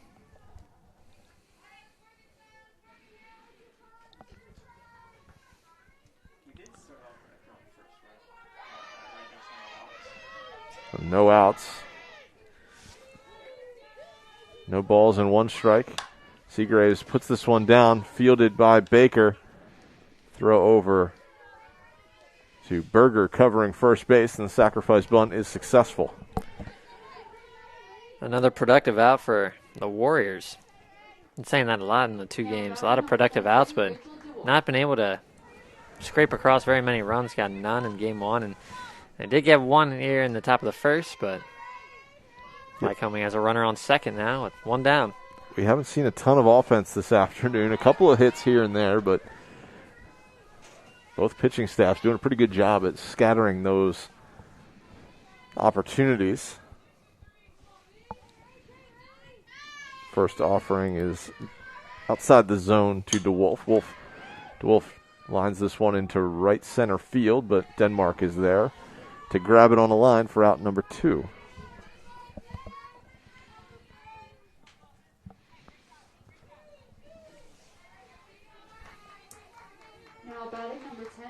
Mackenzie Gillespie.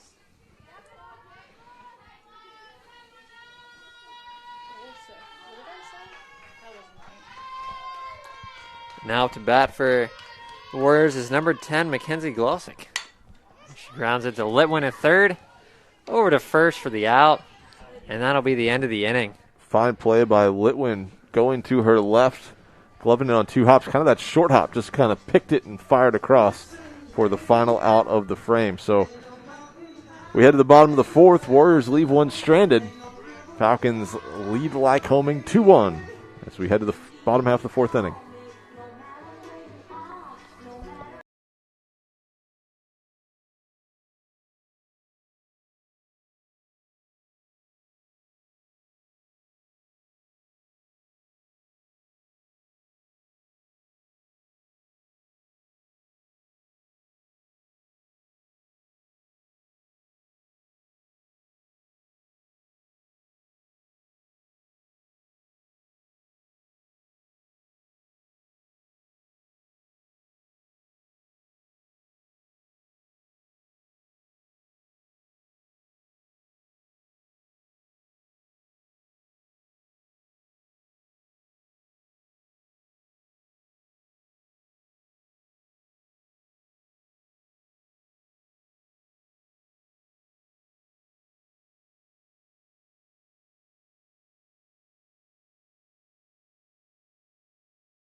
And we're back.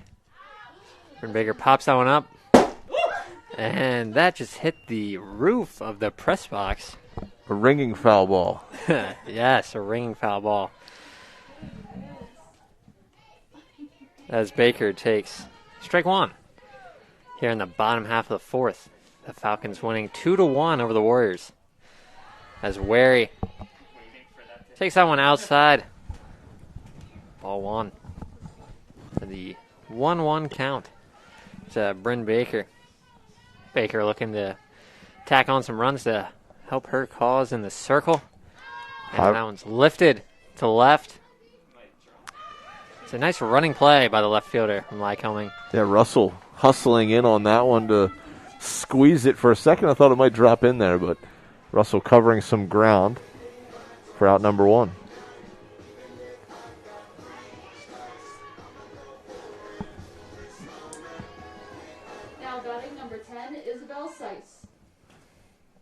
Isabel Seiss stands in with one away.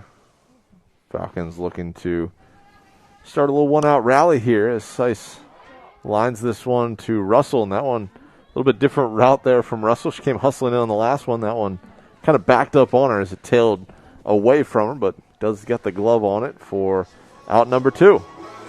Yeah, Russell getting both of these outs here in the bottom of the 4th. And just like in the blink of an eye, we're at 2 outs already, Matt, with Mackenzie Shannon stepping up to the plate.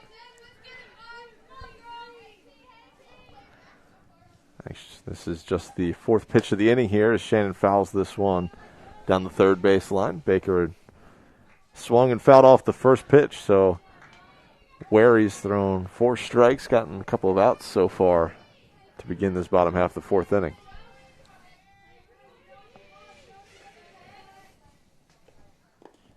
One down low. Taken for a ball. Counts even 1-1.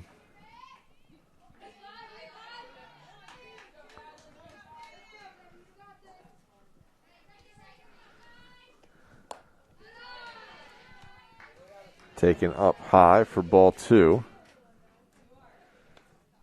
Shannon being patient with this at bat. So the Falcons eager to swing with the first two batters this inning, but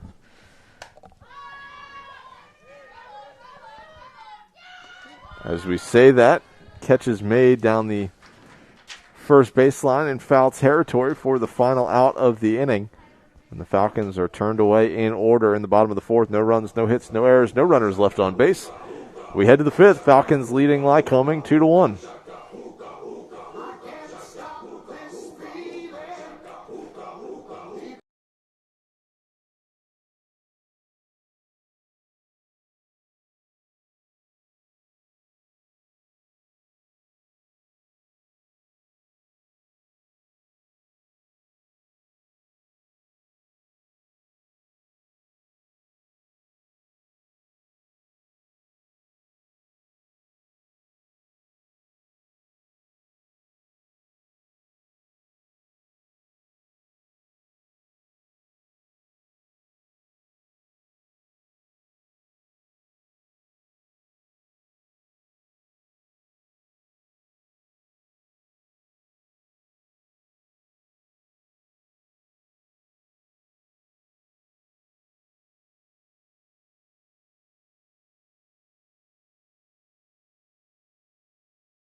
Head to the top of the fifth inning. Kaylee Kinley swings through that one for strike one to begin the top half of fifth. Kinley, the 9-hole hitter.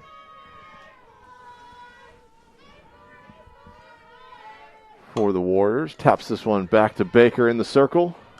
Fields it and fires across for out number one in the inning.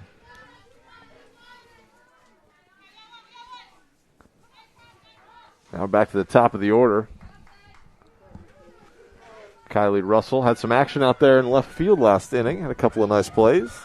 She'll stand in, try to get the rally going with one out. Top of the fifth inning. Return, great looking bunt. Baker fires across for the out. And a nice play by Bryn Baker. Fielding the bunt, hopping off the mound, barehanded pickup, fires across the burger for out number two. Great play by Baker. Now batting number 2, Casey. And just like that, it's 2 down again. These innings are going pretty quick, Matt. Oh, it's the announcer's curse. You never say things like that. With 2 quick outs. That one swung through for a call. Not even a called strike, a swinging strike. So 2 outs, top of the fifth inning.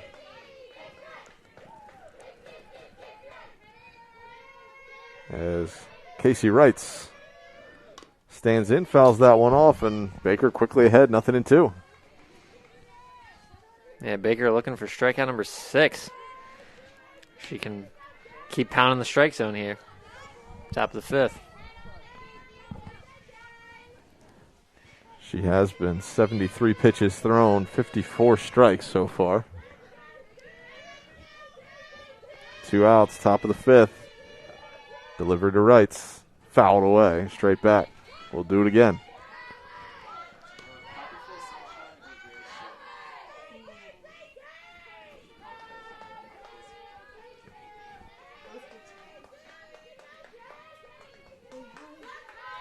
Baker's got her sign. 0-2 delivery on its way is just outside. It came with a little bit of heat. It's popping Shannon's glove behind the dish. That did come with a little bit of heat, but able to lay off that pitch to bring it to 1-2. Here's the 1-2 offering. Is on a couple of hops up the middle. Can't be fielded. And Wrights is going to reach on the error by Eakes out at shortstop. Now batting number 7, Taylor Gessner. Taylor Gessner will now stand in with a couple outs in the top of the fifth inning. Lyco quickly scored a run in the first inning. Had a runner on second, popped a double. Watches this off-speed delivery in there for a called strike. Yeah, after that first inning, it looked like Lyco would maybe get to a little more offense this game, but once again, Messiah pitching, shutting them down as the 0-1 delivery is taken inside and low for ball one. Just down and in, ball one. Counts even, 1-1, 2 outs. Top of the fifth. This one touched foul by Gessner. Down the first baseline, out of play. Now she's behind in the count, 1-2. Baker's been doing a nice job in the last couple innings, get ahead of hitters.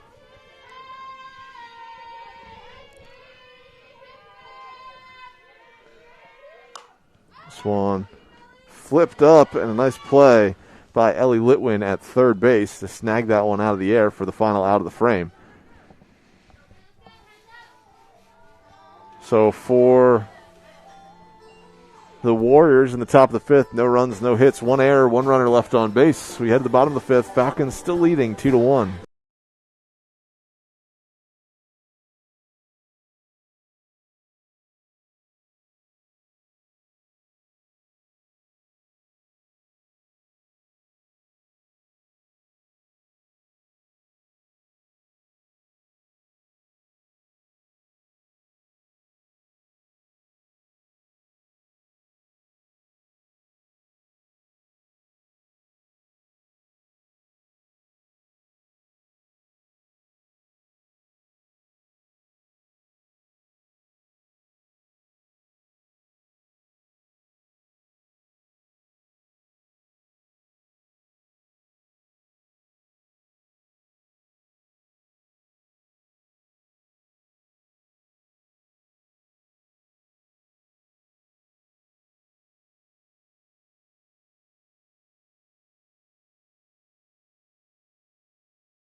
Atlanta Rosas will lead off the bottom half of the fifth inning for the Falcons. Messiah leads Lycoming 2-1.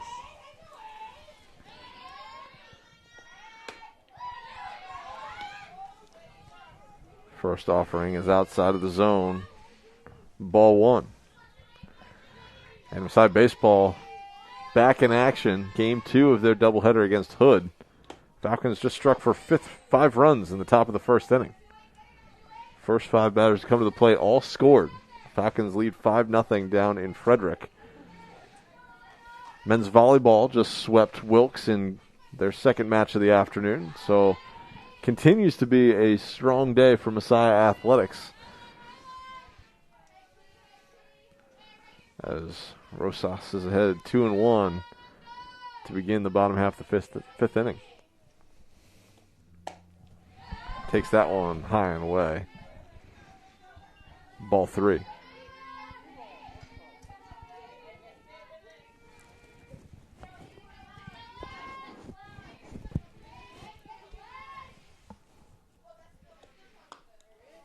Swinging through, the 3-1 offering is Rosas, and now the full count. She'll look to earn a base hit or pick up ball 4 and get down to first base to begin the frame. Shortening her swing up. This one on the ground to the shortstop, and Kinley can't field it. Goes through the wickets for an error. It's a hard hit ground ball, but unable to be fielded by the shortstop and slipped into left field for the leadoff single for the Falcons. Always good when you get the leadoff batter on base.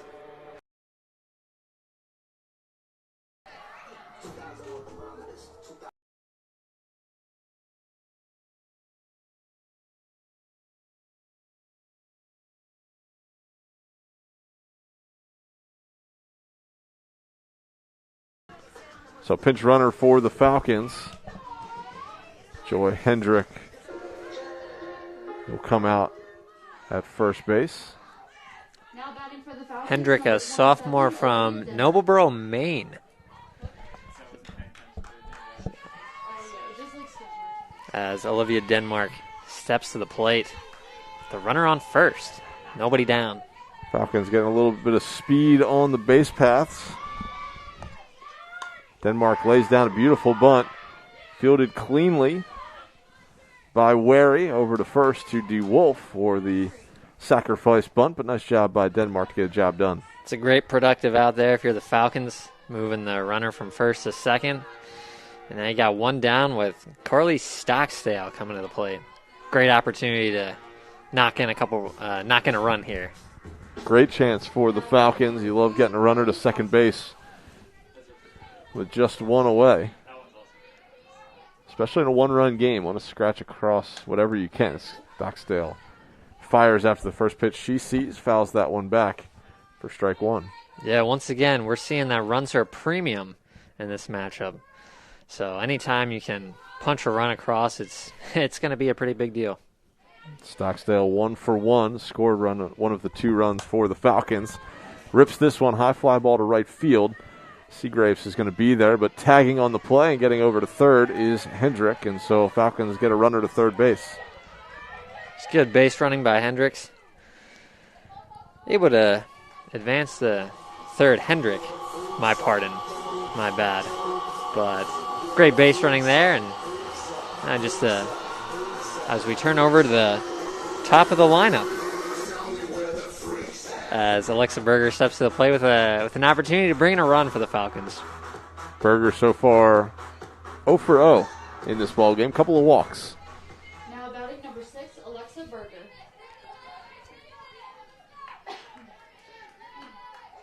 So 2 away and a runner at third. Berger stands in wide open up the middle.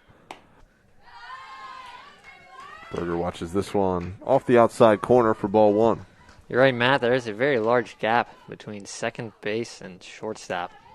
So anything through the middle will bring that runner in and to score. This one up high for Berger. Takes it for ball 2.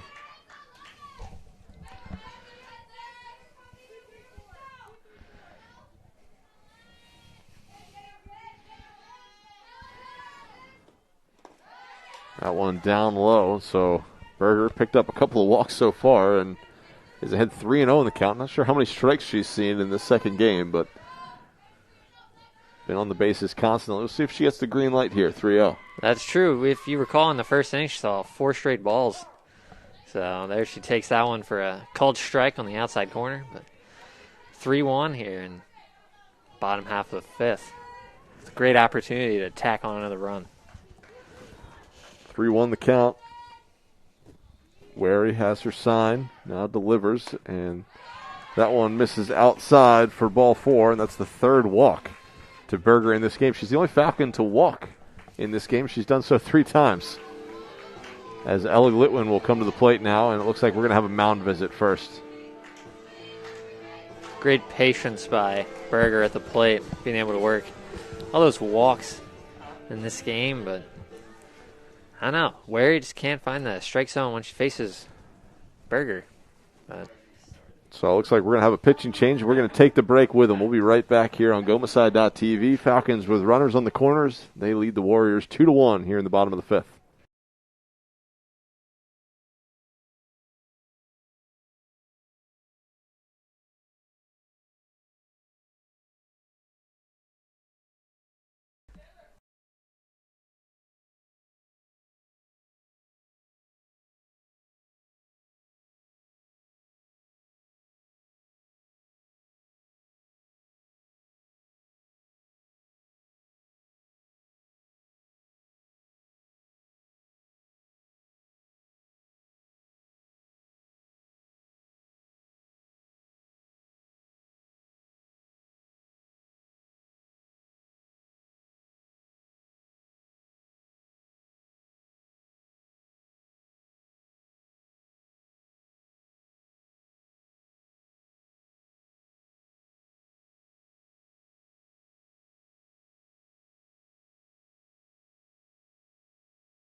And there's a new pitcher for Lycoming, number 21, Kylie Russell. It's the left-hander. She'll step into the circle, pick up with 2 down here in the bottom of the 5th as Ellie Litwin steps to the plate for the Falcons with an opportunity to bring a runner in. And that one's fouled off and hit the cage behind the catcher. You mentioned it, Andrew, new pitcher for the Warriors. Russell in from left field, a couple defensive changes. Madeline Bechtel heads out to right field for the Warriors, and Seagraves moves from right over to left. So Litwin again fouls this one off, and the Warriors and Russell quickly ahead, 0-2.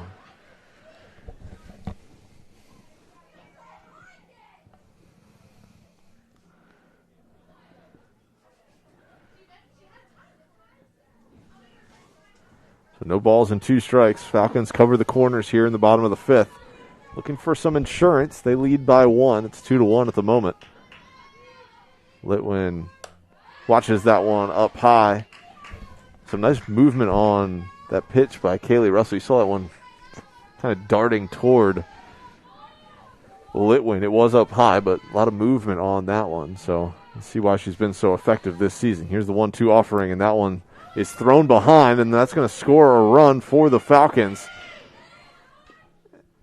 And underneath the throw at third is Berger. Very aggressive base running there, going from first to third on that wild pitch. But Falcons able to get a run to increase the lead to 2. They're up 3-1 here in the bottom half of the 5th.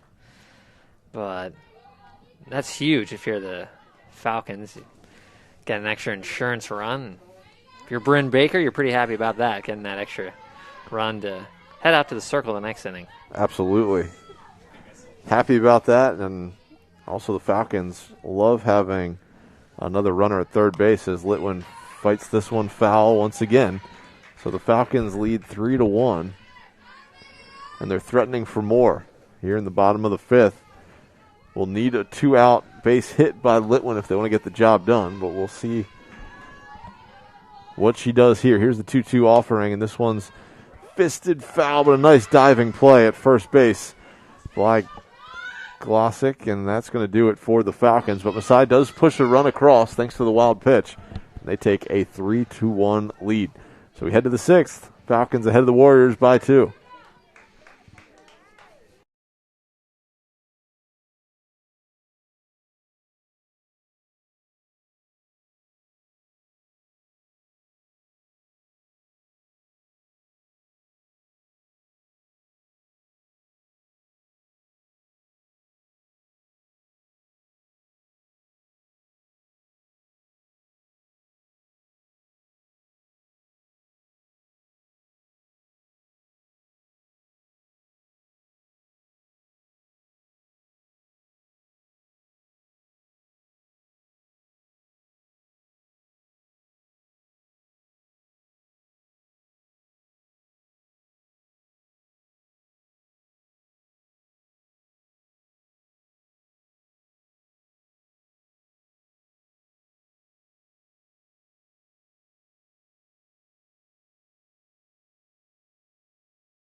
And we are back in the top half of the 6th.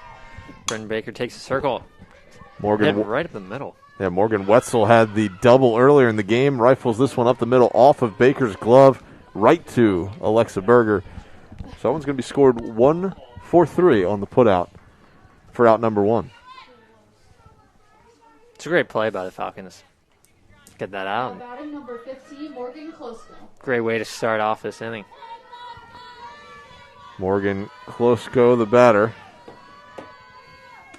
swings through the offering from Baker for strike one.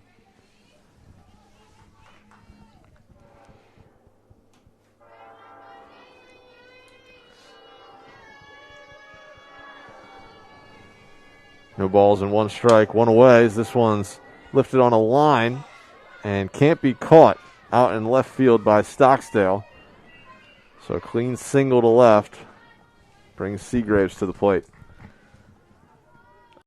Able to reel that one in, but got the glove, but just hit the ground for that single. Yeah, good effort right there, but I think even a better effort to keep it in front.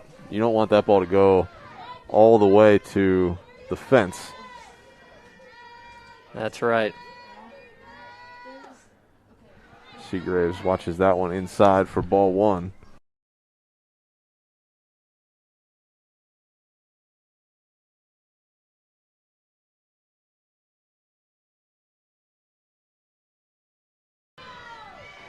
Here's the 1-0 offering is off the outside corner for ball two. 2 balls and no strikes.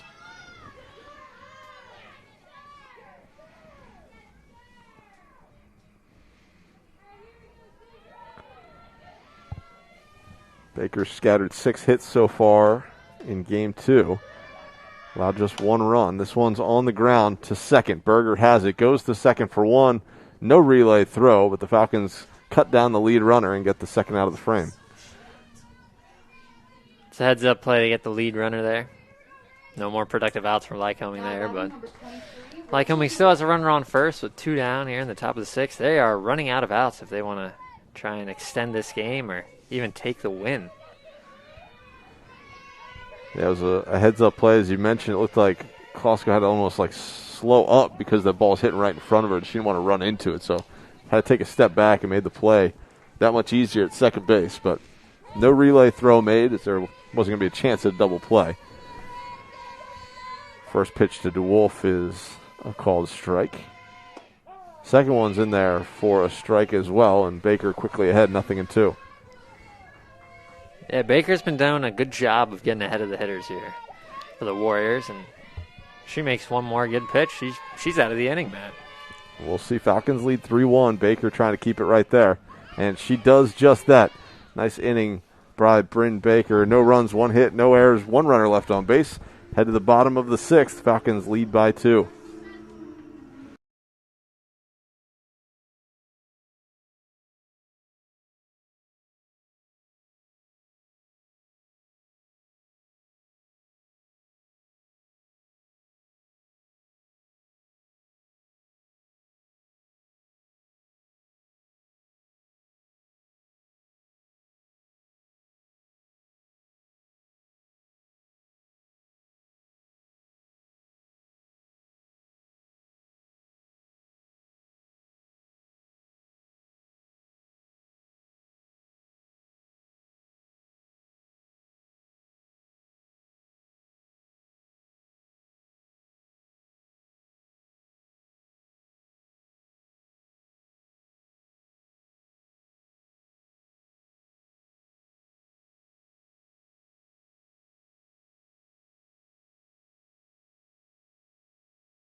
And welcome back to Game 2 of this doubleheader between the Messiah Falcons and Lycoming Warriors.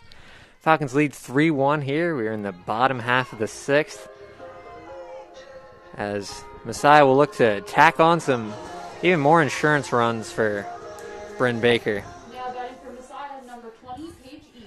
As number 20, Paige Eakes will step to the plate, trying to get this inning started for the Falcons. And the delivery is taken low and away for ball 1.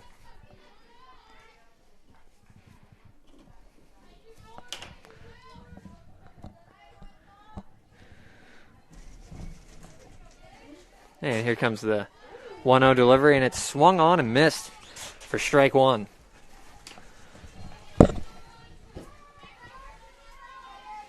Kylie Russell is back in the circle, the left-hander. Came in relief of the last inning, and she's back in this inning. And here comes the 1-1 delivery. Looped into center, and that'll be a base hit for Paige Eakes. She brought in 2 of those runs in the bottom half of the third, and there she looped in another one for another hit.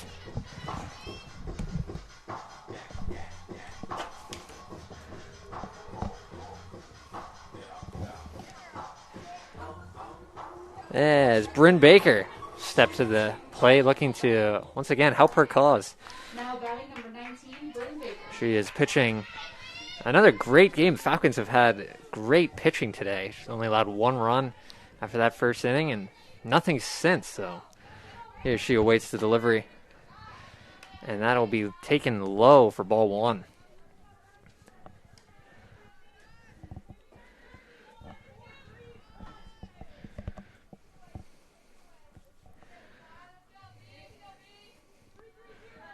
Lycoming looking to limit Masai to any more runs, as any more runs would certainly not put them in a good position going into the top half of the 7th, as Baker fouls that one off over the first base dugout of Lycoming.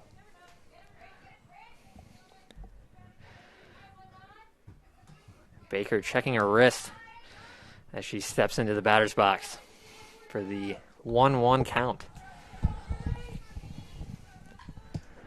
And she bunts. That'll be thrown to second. And they got her at second for the out, getting the lead runner. But Bryn Baker will advance to first on the fielder's choice. And it looks like the umpires have talked it over and determined that Eakes was safe at second. So runners will remain at first and second now for the Falcons with nobody down. Now batting number 10, Isabel Seiss. As number 10, Isabel Seiss will step to the plate with a wonderful opportunity to extend this lead for the Falcons. And the delivery's taken high and away for ball 1. Certainly right, Andrew. Great chance for Seiss to add to this lead. Falcons, I don't know if it was a overturned decision by the umpires there, but either way, safe at second on that sacrifice bunt by Baker. Seiss swings through that one down low. Count back even 1-1.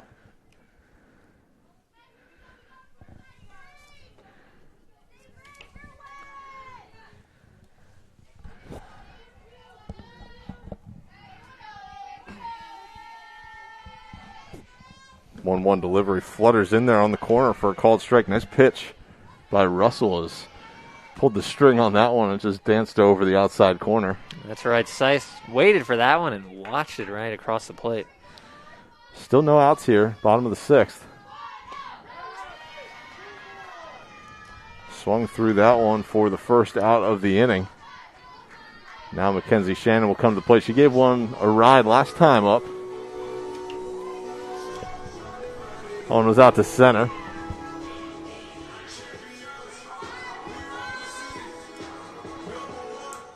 Now batting number 5. Now Shannon with an opportunity to drive home a run here.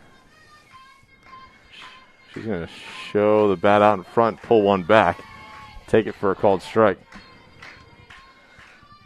Eakes very aggressive there and on the base pass. She was almost halfway through second base to third base as she's dancing out there and trying to distract Lycoming. I was thinking the same thing. She's got to be careful as a center fielder. Wetzel was creeping in out towards second base. You don't be picked off by the catcher thrown to the center fielder out there at second. But she's back safely. 0-1 the count. This one popped up and a lot of English on it. It's going to spin foul down the first baseline, and Eakes has to be careful. She was too far off the bag there in case that ball was caught, but I think she waited till she saw it down, hustled quickly toward third, but new life here for Mackenzie Shannon, with 2 strikes. That's right. We're seeing some pretty aggressive base running here from the Falcons. We saw on that wild pitch earlier, Alexa Berger advanced from first to third, and now Paige Eakes on its second, trying to get another run across for the Falcons. That one is taken for a strike. Let's take it for a ball off the outside corner. So 1-2 is our count. Thank you, Matt. 1 ball and 2 strikes. This one flutters in there, and Shannon knew it. She turned away in frustration as that one was in there for a called strike. And so Russell doing her best to escape this jam as Elena Rosas will come to the plate with 2 away. Yeah, you're absolutely right, Matt. She knew it instantly as soon as hit the catcher's mitt. Off speed right over the plate for out number 2. Rosas fouls this one back, and Wrights goes down.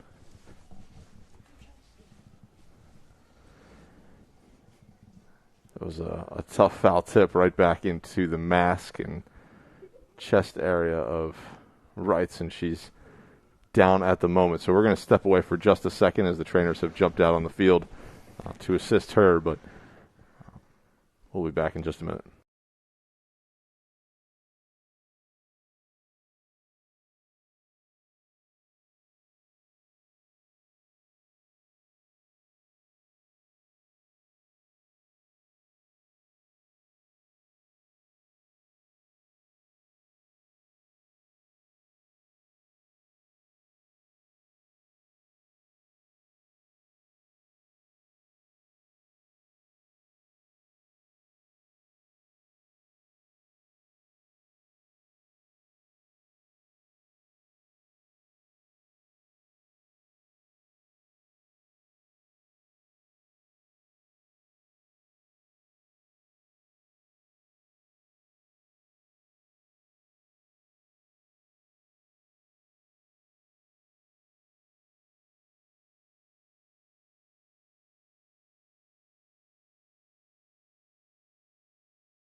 So we're back here. It looks like Wrights was just shaken up on the play, but she's back in there, and Rosas swings through it. So after a moment of pause here, we are right back to the action. It's a no ball and 2 strike count.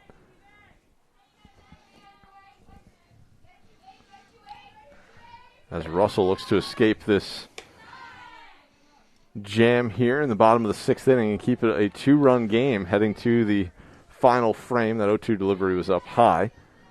So the count is 1-2, 2 away, runners on first and second. They'll be going on the crack of the bat. Eakes at second, Baker at first. Here's the delivery from Russell, and that one's hit hard but foul. And the runners were indeed going. They were both at least 60 feet further ahead when that ball landed. We'll do the 1-2 offering once again. Yeah, if you're Russell, you're trying to get out of this inning unscathed. Try and head to the 7th, only down 2.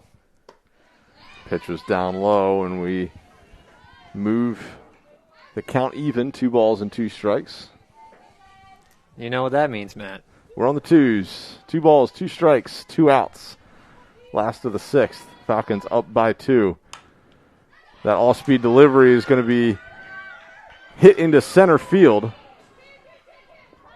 That allows Eakes to come around and score, and an error by Wetzel out in center allows Baker to move from second to third. So Baker looked like she was going to initially stay at second on that single up the middle. Rosas will stay at first, but Baker goes around to third. That's a great insurance run for the Falcons. Going up 4-1 here in the bottom half of the 6th. As that dribbler right up the middle was able to score Paige Eakes, and Bryn Baker advanced to third, as you mentioned, on that error by the center fielder. Looks like we might have a pinch runner for the Falcons. I think it's exactly what we have, as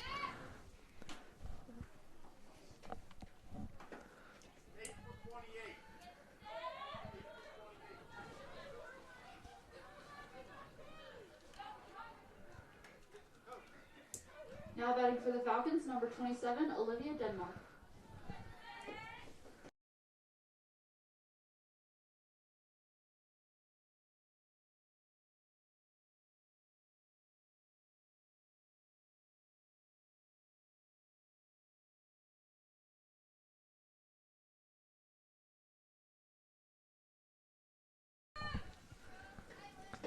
So Lippin into pinch run out at first base.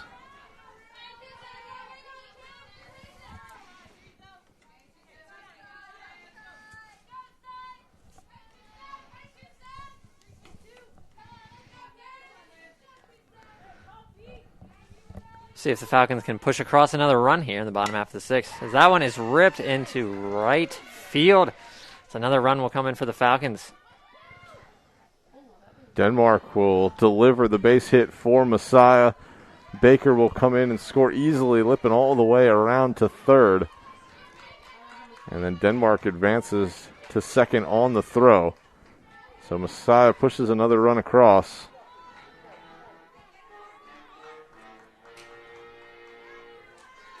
Baker all smiles coming into the dugout. She knows that she can head out to the circle with a good lead there in the top of the seventh as Carly Stocksdale steps to the plate for the Falcons with another opportunity to bring in some runs as that one's taken outside for a called strike. Apologies, our scoreboard on our live stream was just a little behind on that last run for Messiah. I'm trying to do a couple too many things here in the press box. Stocksdale fouls that one away. But it is 5-1 in favor of the Falcons, 2 away here in the bottom of the sixth. Some nice insurance runs coming here in the bottom of the sixth inning. Absolutely. We've been saying all games that runs are a premium, and the Falcons have been able to tack on 3 runs the last 2 innings. Stocksdale chokes up on her bat and fouls that one foul over the first base dugout. I don't know if fouls that one foul is the right way of saying that, but fouls that one away over the first base side dugout. Count remains 0-2.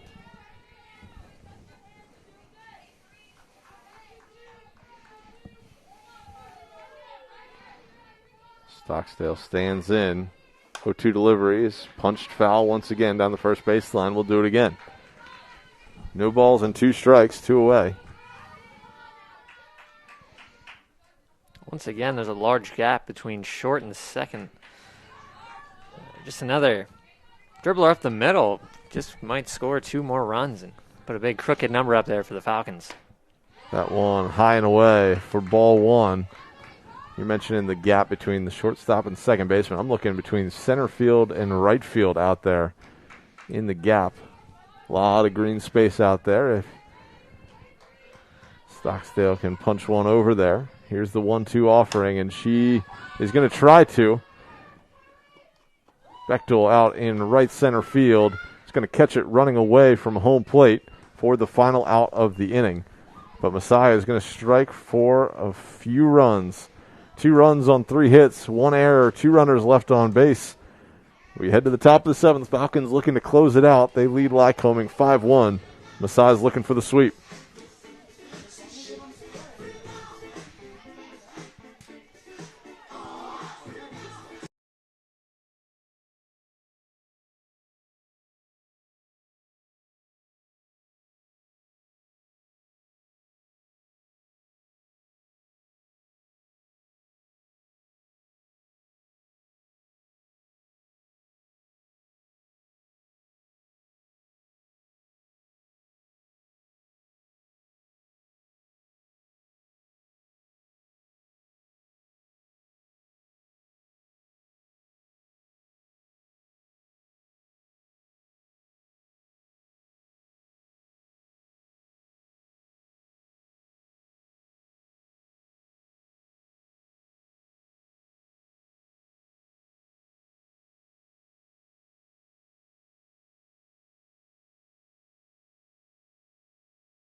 Mackenzie Glossick will lead off the top of the 7th inning. Baker in the circle for the Falcons. Aside trying to protect a 4-run lead as we play here in the top of the 7th. Falcons looking for the sweep as Baker's first delivery is in there for a called strike. Yeah, Falcons have found the rel of runs the last 2 innings. Runs have been a premium. They were able to push across 3 the last 2 innings, and they're up 5-1 heading into this 7th inning. This one popped up in foul territory, and that will fall harmlessly down the right field line for strike 2. Once again, Baker's ahead 0-2. Yeah, no balls and 2 strikes. Quickly out in front.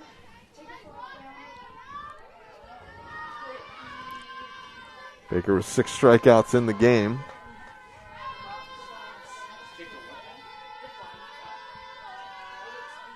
Here's the 0-2 offering. Outside, ball 1.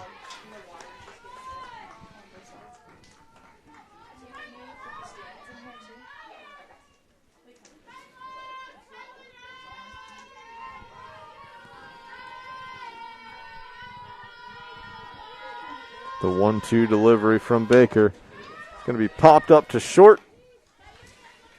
Eakes will grab it with one hand for the first out of the inning. Made that one look easy, Matt. Sure did. Now batting number 4, Kaylee Kinley. Because it wasn't too hard of one, but made the routine play look routine, which is always what you want to see. Absolutely. Lycoming down to their final 2 outs on the day. As that ball's taken for a called strike. Kinley watches that one go over in the inside corner. Baker ahead, no balls and 1 strike.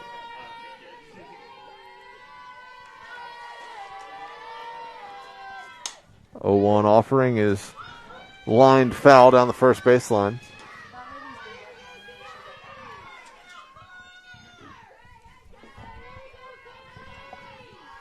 Baker ahead. 0-2.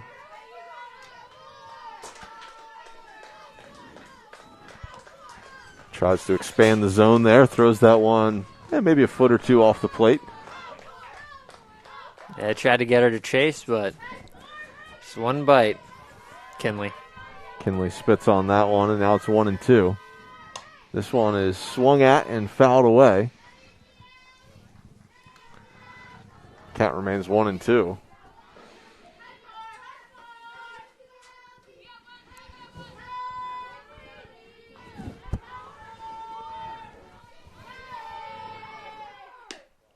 That one a little more competitive as that one's just a few inches off the plate. Kinley watches that one for ball 2, and the count's even. 2 balls and 2 strikes.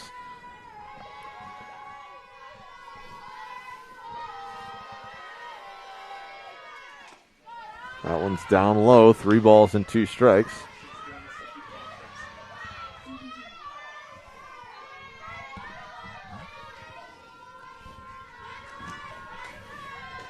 Baker's 100th pitch of the afternoon right there and misses outside for ball 4. And the Warriors have a runner on here in the top of the 7th inning with 1 out. That's a good piece of hitting from Kinley, being down 0-2, fighting off a couple foul balls, and then to work a walk. I think it's a great piece of hitting there from Kinley. If you're a Warrior, that's what you're looking for. You're just looking for base runners at this point. Here's Russell. She's been in the circle the last couple innings. Takes that one down low for ball 1. That's exactly what you're looking for if you're Lycoming Warriors. As Shannon calls for a meeting with Baker at the circle. Going to talk it over. Russell 1 for 3 in this game. Does have a strikeout. Did score the only run for Lycoming in game 2. That was in the first inning. They're trying to score here in the last inning. They need 4 of them to keep this game going. Baker's delivery misses just off the inside corner.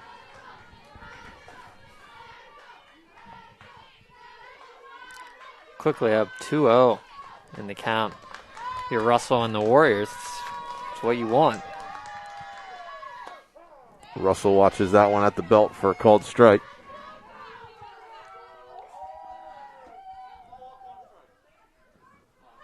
2-1 the count.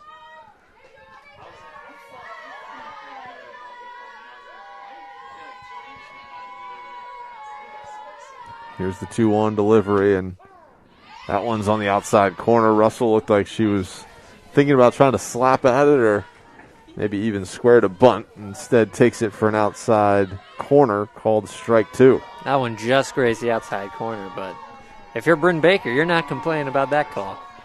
The 2-2 is fouled off right at the plate, and Shannon was trying to squeeze it for the strikeout, but just couldn't hold on. Count remains 2-2.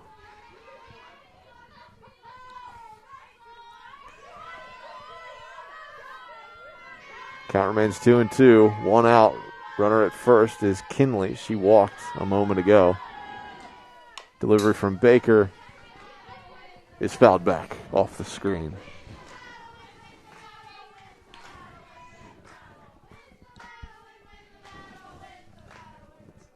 Side baseball continues to lead. They're up 6-0 in the fourth inning.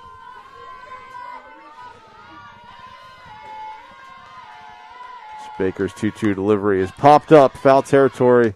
Shannon will have it for the out, and that's out number 2. Warriors down to their final out. Mask and all. Caught that with her catcher's mask on. She did not take it off to field that foul ball, but nonetheless an out, and the Warriors are down to their last out here in Grantham.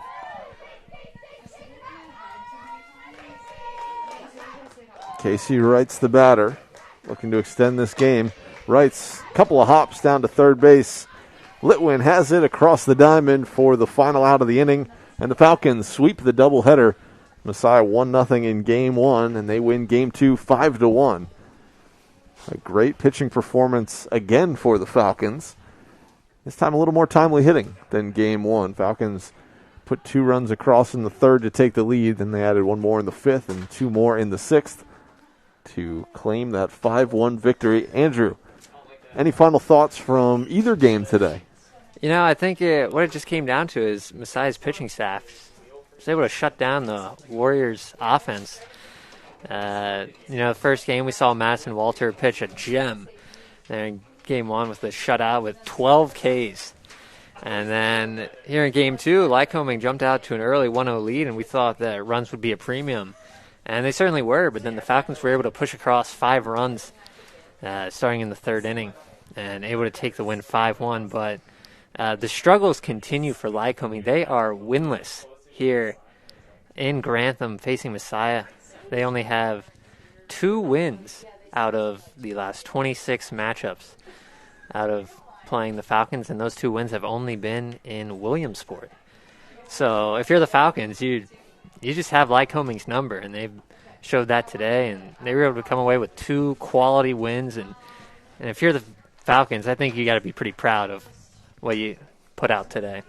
Falcons absolutely should be. They've picked up their second straight doubleheader sweep. So far it's been feast or famine for the Falcons. They have 3 doubleheader sweeps that they've won both, and then they've been swept 3 times in doubleheaders this season. So far for the Falcons, they're on a 4-game winning streak.